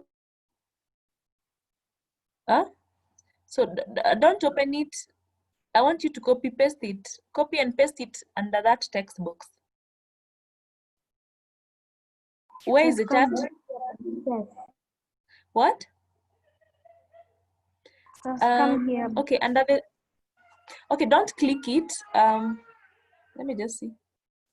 So don't click it, but select it and then you say copy.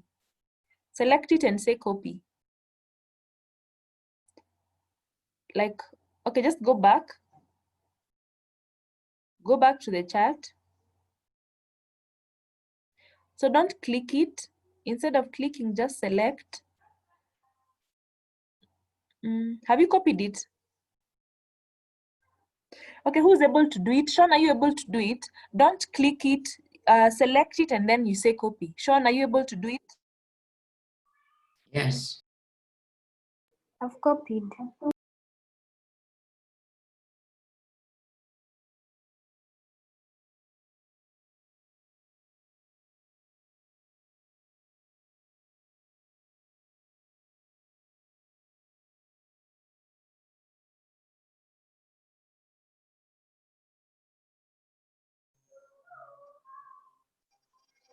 You can hear me. So my laptop just went off, so I'm not using my phone. So I'm saying, can you hear me? Yes.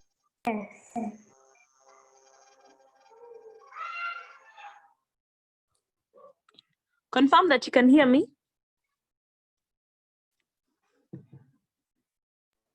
Yes, we can. Okay, fine.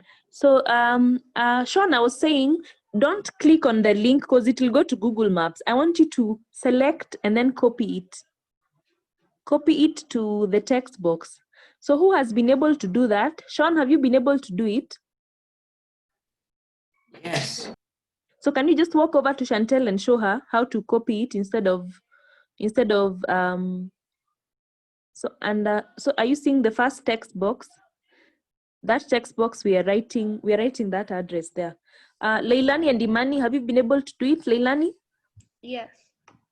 So just copy and paste it. Don't click on it because when you click on it, it will take you to maps. Then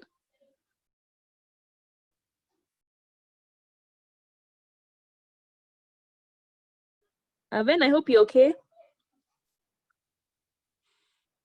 Imani, you've been able to do it? Yes. Okay, Sean, since we are using Chantel's, she must be able to do it. So just show her. To copy it and then paste it there. So Ven's laptop went off. It's okay, we'll catch you up after class.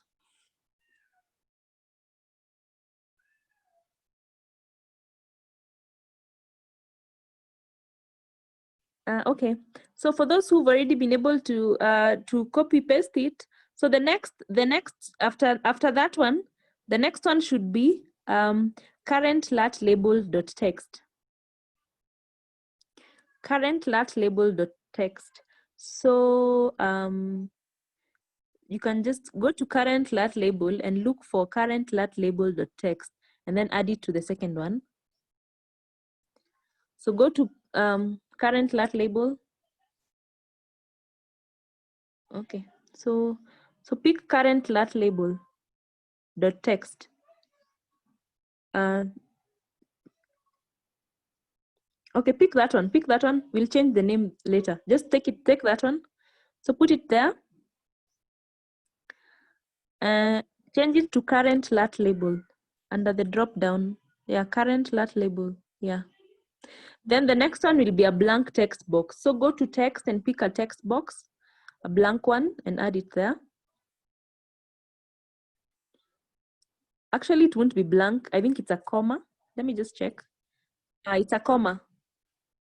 It's a comma because we are separating the lat and the long. No. It's text, but text that's a comma.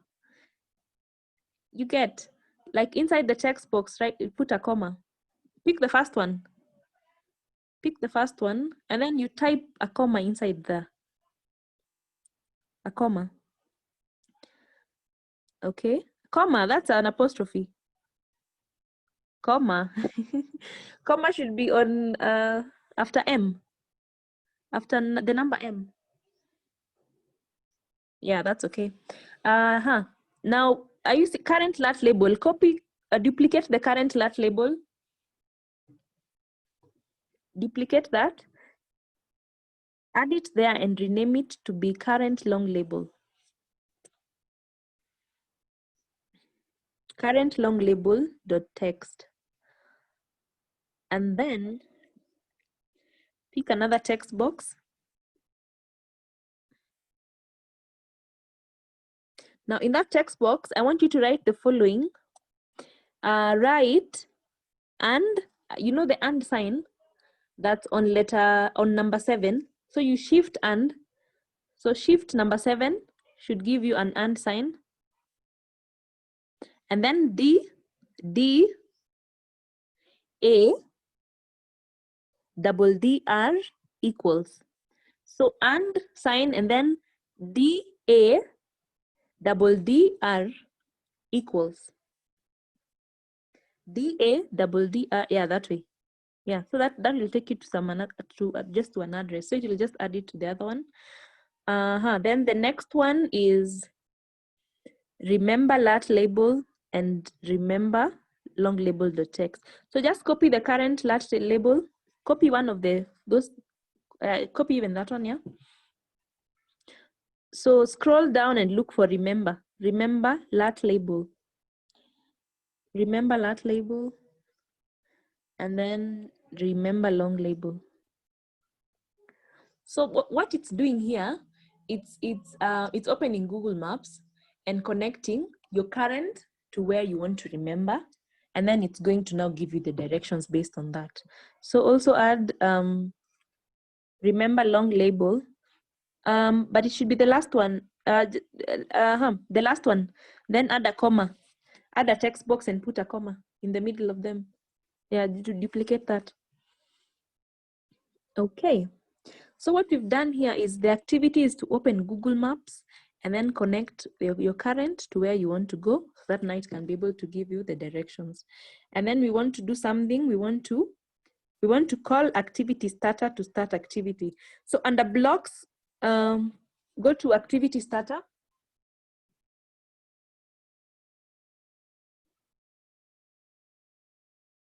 No, call activity starter, start activity. No, not that.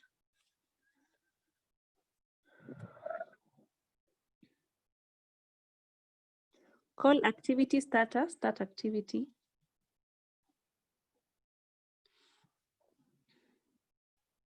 Yeah, just place it there. So just go through what we've done and try to understand it. So just start from the top. So everyone just read through your code and then just, I hope you see the logic that is flowing there. And then we're going to test it out. So just let me just make sure that that was all the code, since my laptop has gone off, but I think that was it. Let me just open my app Inventor on the phone. So everyone just familiarize yourself with those blocks before we test it out. So we are seeing that we have location sensor, which activates the remember button. So when you click remember button, it will now save those addresses to our database. And then after saving those addresses, now it also activates the directions button. And then when you click directions button, it will open Google Maps using the activity and then connect your current to where you want to go. And then when it does that, it will start that activity. Let me just make sure that was all the blocks. No, it wasn't. Okay, so we want to do something else. We want to initialize something called a temporary address. So like whenever you start the app, it will always check your current address using a global variable that we're calling temporary address. So remember how we were initializing variables? So go to initialize global variable.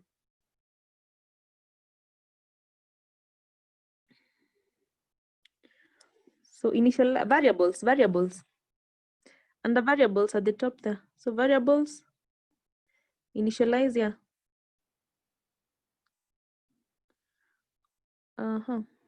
So we want to initialize a global variable. No.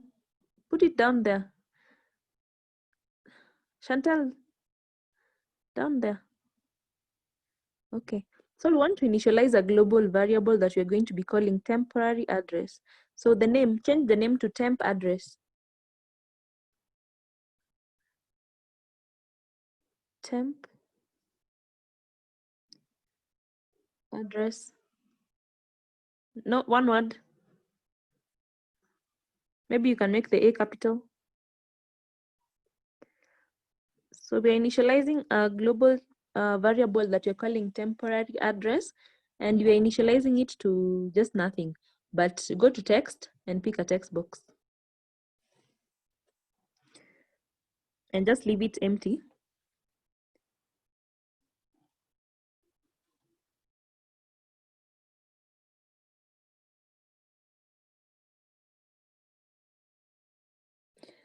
Now go to screen 1 and select when screen 1 initialize do. Screen 1. When screen 1 initialize do. Okay. Just scroll down and add it. Okay. So we're saying when the screen starts, we want to do the following things. So 1, we want it to set the remember address. We want to set this global temporary address to, it will check what is in the database. Okay. So under temp address, when you place your cursor above temp address, you should be able to see set, yeah. So when screen 1 initialize, set the temporary address. We want to set it to, so we want to set it to whatever had been stored in the database. So let's go to call tiny database 1 get value. So under database, under the tiny DB1, look for call get value. Call database get value. Go to tiny. No, not those ones. We want, these ones were storing. Now we want to get value. So go to under blocks. Chantel, under blocks, go to tiny database. So tiny DB1, look for get value. Get value. That one. No. Get value. It's purple. One of the purple ones. Get there. That one.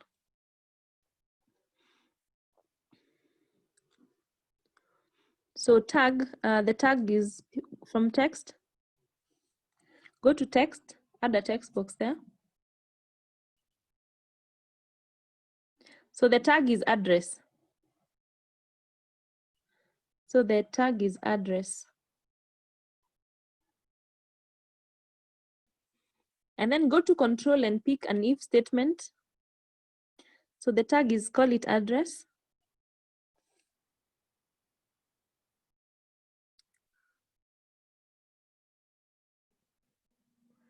Address. No, it needs to be in small letters because the others were all in small letters. And spell it correctly. Okay. So we're saying when the screen is initialized, it should check this and set the global variable to whatever the address had been stored was. We are assuming maybe you had used the app before. So when you are starting to use it again, it will check. If you'd already used it, it will check the previous coordinates or the previous address. So go to control and pick an if statement.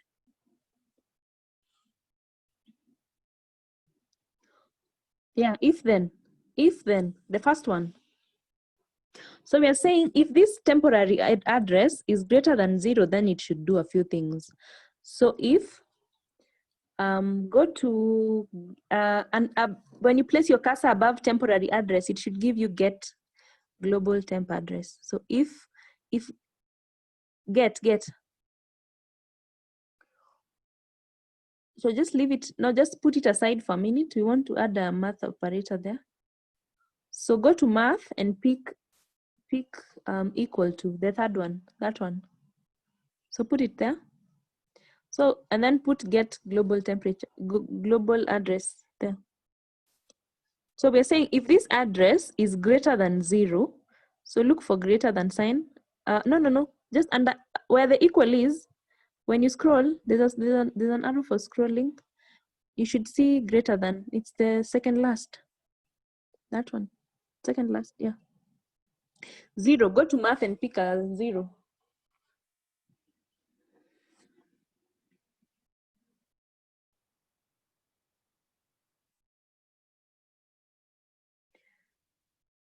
So we're saying if get global temporary address is greater than 0, we want it to set the remembered to that, and then it will need to remember also the longitude and the latitude. So set remember address label. So go to remember address label.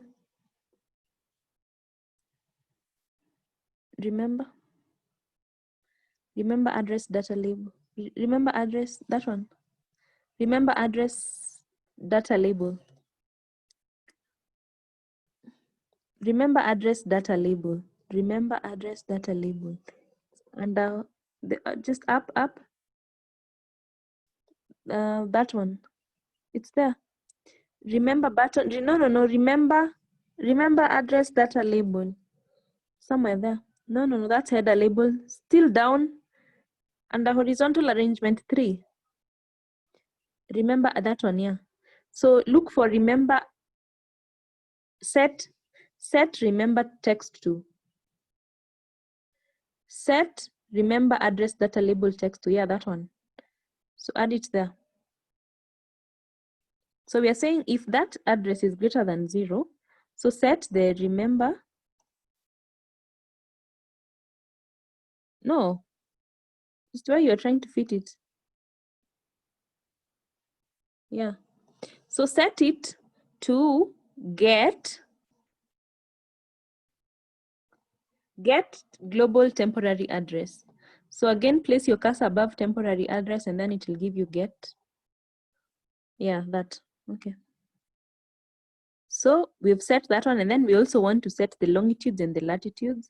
So set, just copy paste the block for set. Copy and paste the set, yeah, that one.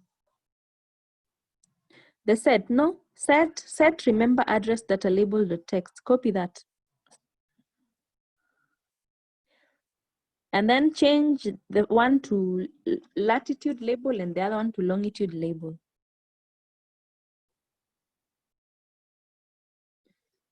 Okay, can you just scroll up so that you can move away from this? Something that's distracting us on the left there, the show warnings.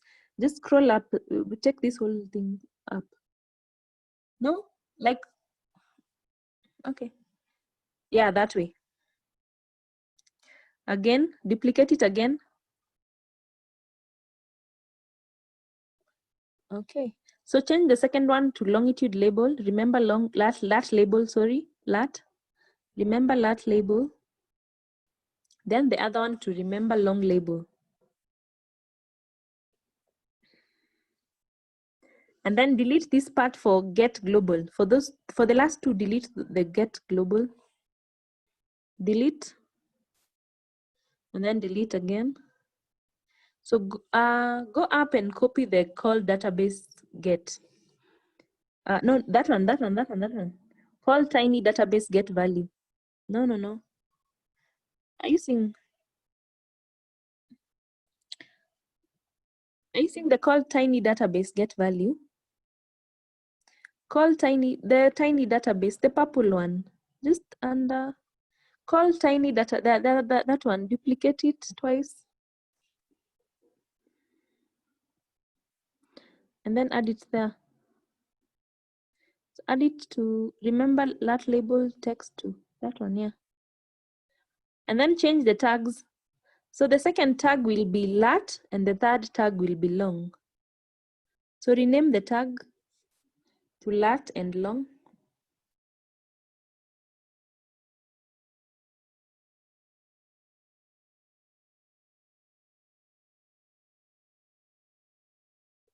And then are you seeing value if tag not there?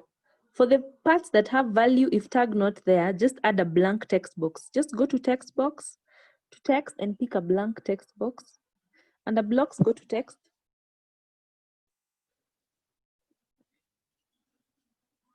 Pick a blank one. Add it there. And then, no, add it from the first one. So duplicate, add it there, then duplicate and add it to the other two. So what we've done here is, we've said if there was if someone had used this app before and there was already some address, it should now change those addresses to the latitude and the current longitude. Okay, so the last thing we want to do is we want to enable the directions button, so that now when someone clicks directions button, it can start showing you directions. So when you go somewhere up there, we'd already set it to true. Just go up, you'll see a set directions button to true. We'd already done it somewhere. Just scroll up. Look for set directions button to true there. Set directions button enabled to true. It's there. So just go duplicate it and then take it down. Take it down to the last statement there. So it will be the last statement. So I hope everyone is together with us because we have finished. Now we want to test it. So now just scroll up. Now we want to flow through the whole code and understand it before we now test it. So just Just as I'm speaking, just scroll down as you follow. So the first thing we've done is we've said it will check your location based on the sensor that is on your phone, and then the current addresses will be set to the address that that location sensor will show, and then it's going to enable the remember button. Because what we want this app to do is we want you to say remember button, remember address. When you press remember address, it will save that address to the databases as you can see there. And then it will call the tiny database and store the address, the longitude, and the latitude. And then after doing that, it's going to enable the directions button. And when you click directions button, it's going to start an activity where this activity will basically be it opening maps for you and then connecting the current to the remembered and then showing you the directions. And then now we've initialized some global variable called temporary address because we've assumed that maybe you are using the app before. So it had already stored some address.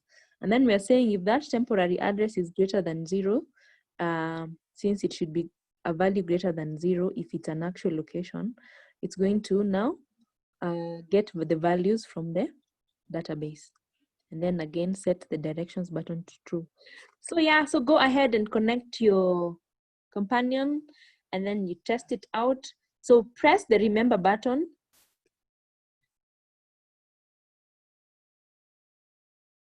Also, by the way, before you do this, just a minute, just cancel Chantel. I want you to go to designer, location sensor. Just scroll down under components on your right. Just scroll down. We want to see if we want to, under location sensor, press location sensor. I just want us to check what the interval was. Okay, so the interval is 1,000. I think that's okay. If it's too big, you won't see the difference for a very long time. So it's okay. So connect now. Connect your companions and tell me what you see. So when you connect it, it should show you a button that goes like remember my location. So you press the remember my location. If it doesn't update immediately, just wait for some time and then press it again because of the 1 second that it's supposed to wait first. And then after you press remember, now you'll see that it'll save your current address, like your home address will show there. So just dismiss that. Press remember my current location on your app. So what are you guys seeing when you press remember current location? Is it showing you some address? I don't know, it could say unnamed road and give you some longitudes and latitudes. Leilani, what are you seeing?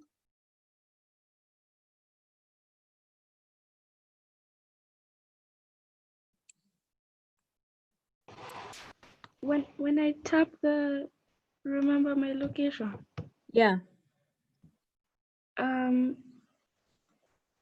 Nothing. Press it again. Mine too shows nothing. No, it should be showing you a value. Nothing. Make sure your location is on.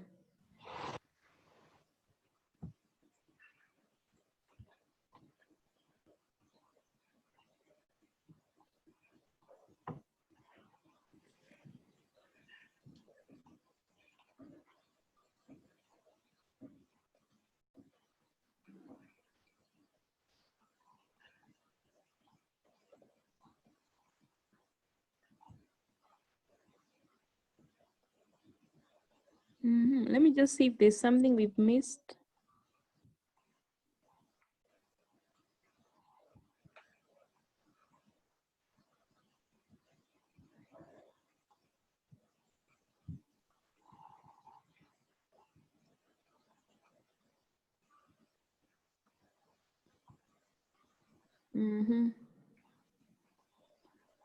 So it should be working. I don't know why it's not working, because on mine it's working.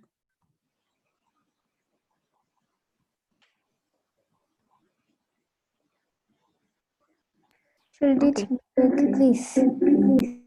What? Like this. What is it showing? I'm not seeing well.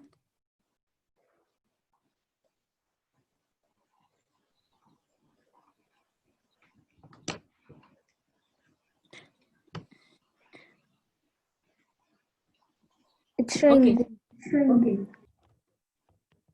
I'm not seeing Chantal, just show it clear, more clear. No, go back. Go back again. Click on remember my current location. No, it shouldn't be unknown. It should bring something there. Go back to your code. Just go back to your code. I want us to change something and see if it will work.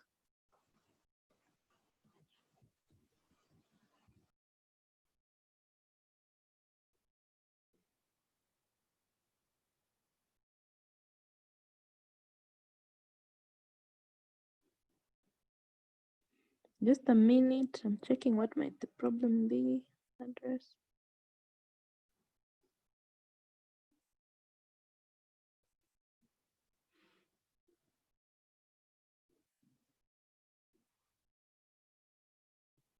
Okay, are you seeing where we've said if temporary address is greater than 0?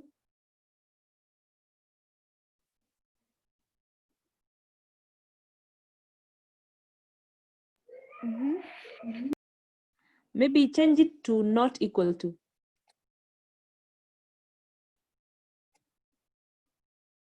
Change it to not equal to. Not equal to 0. Not equal to, like not the equal and then crossed. Just the second one. Okay, try that.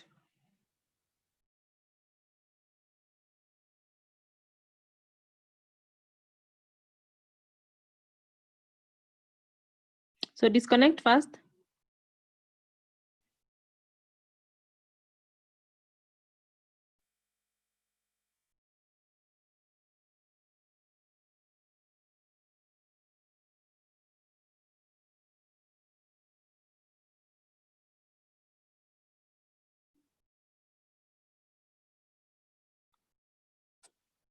It's taking long to disconnect.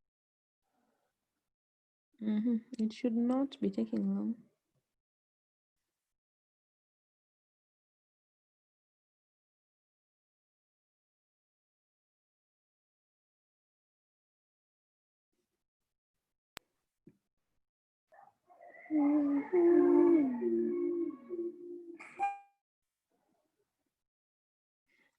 Is anyone showing something?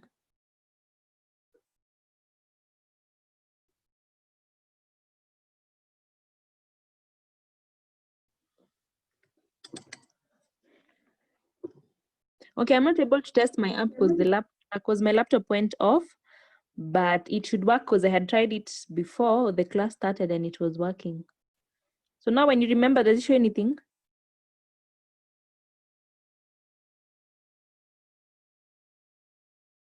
It has not yet disconnected. Okay, who's trying to connect? Who's is connecting? Okay, if you want it to disconnect, just leave the app. Leave the app, like close the app. Close the companion app from your phone. And then scan it again. Let me know if anyone's is working.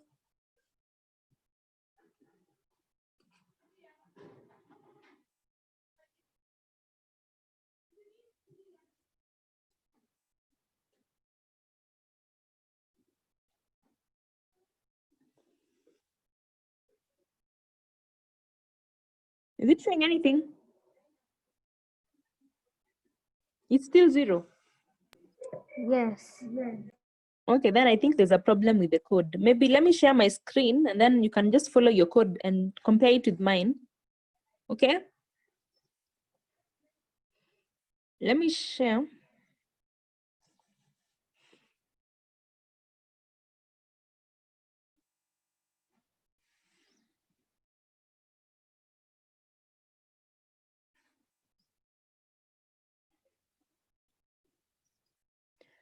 So this is, are you seeing my screen?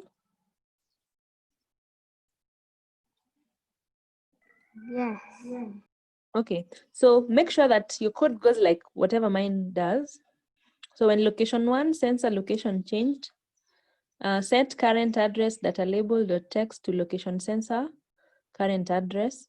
If you note any problem with what yours is showing, just let me know. And then current lat label.text to get latitude, then long label to get longitude, and then set the remember button enabled to true. Is it the same up to there? Chantel? Yes. So it's the same up to there. Everyone check. And then when remember button dot Yeah. play, do the following. So set remember address data label dot text. So make sure the labels are written correctly. So set remember address dot text to location sensor dot current address. Then remember lat label to location sensor 1 latitude. Remember long label to location sensor 1 longitude. And then call tiny database 1 to store value. The tag is address, and the value to store is location sensor 1 current address. And then repeat the same for latitude, where the value to be stored becomes location sensor 1 latitude. Repeat the same for longitude, where the value to store is location sensor 1 longitude. And then set directions button enabled to true. Up to there, it's okay. Yes. But Okay. the laptop is almost dead. Okay, we'll just finish very fast. And then probably I'm going to send you this code, and then you'll just save it the same way we have saved, and then you try it now with mine. But even yours should work. I'll just check what the problem is there. So when directions button, set activity starter, just make sure you wrote this well. The maps, current lat label.text, then a comma, then current long label.text, and then end that, then remember lat label.text, and then a comma again, and then remember long label.text, and then call activity starter to start activity. Up to there, it's okay. Yeah. And then we've initialized the global temporary address. And then we've said when screen 1 is initialized, set global temporary address to call tiny database 1, check the tag address. Then we've said if the get global temporary address is greater than 0. So if it's greater than 0, then do the following. Set remember text to get global address, then remember lat to check get value tag is lat, and then long label, the tag is long. And then we've said again, set directions button enabled to true.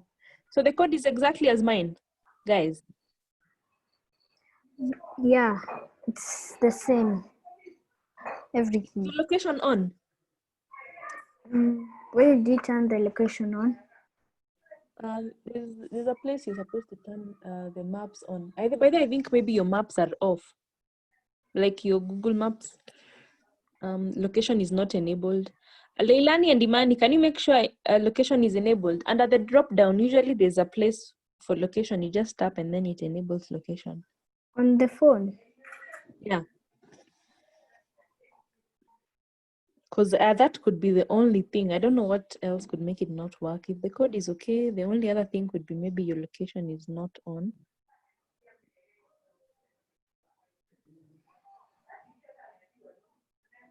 So when you drop down, that's what you're seeing.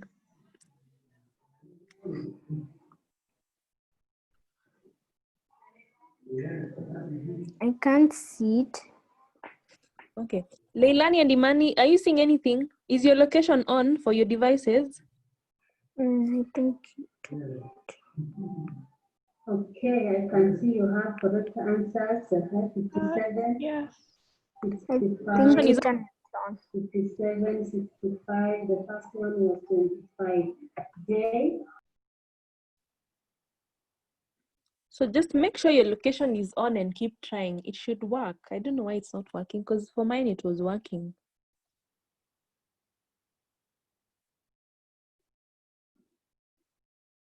Anyway, because of time, we need to end the class, but just keep trying. It should work. Make sure your location is on, and then just keep disconnect and connect again, and just try, because I don't know what it could be. Should be working. Should be working. Let me just see.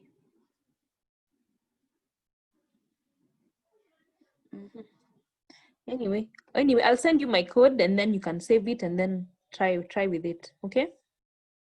So yeah, that's it for today. It's been a long class because we had a few hitches here and there with connecting and everything.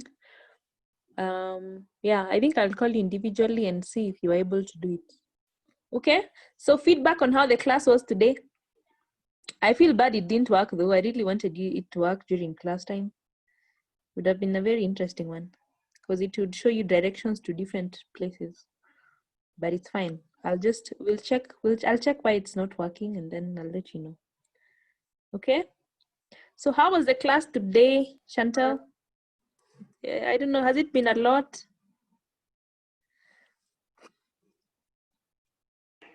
Yes. What? Yes, what?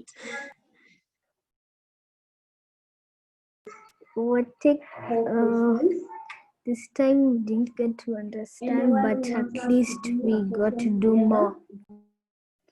Oh, but you've not understood? We did, but the thing didn't work. Okay. You're talking about the app we've just made? Yeah. Okay, it's okay. So I'll just find out why it's not working. I think it's also unfortunate because my laptop has gone off. I think I'm having a bit of a problem, but yeah. So I'm going to send you my code after the class, and then you can just try. Maybe you've seen how to import, so you'll just save it and then import and then see why it's not working. But one reason why it may not be working is because of how long you've set the interval for the location sensor, and also if your location is on. Okay. Sean, feedback on the class? He left the meeting to go to his class for. Okay. Leilani? It was good. Okay. Are you able to? Is it starting to display anything? No. Is the location on for the device? Yes. Okay. You should be able to. I don't know. Maybe you can also just leave it on and see if something will change. And check the interval under blocks. Under the design viewer for location sensor, make sure that the interval is 1,000 because maybe it's taking so long to update current location. Okay. Okay, Imani. It was fun. Yes. It was fun. It was fun. Okay. Then.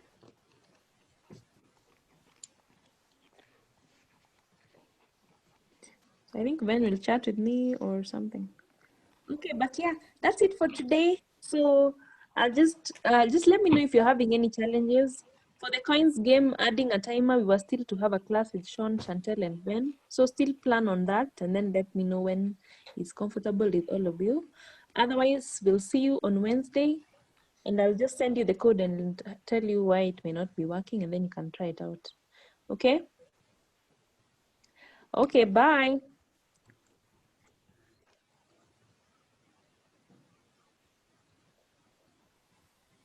Bye. Who was the host to end meeting? I think it was Sean. Bye. Okay, bye. See you on Wednesday, and reply to my emails when I ask you how progress is. Okay. Okay, bye.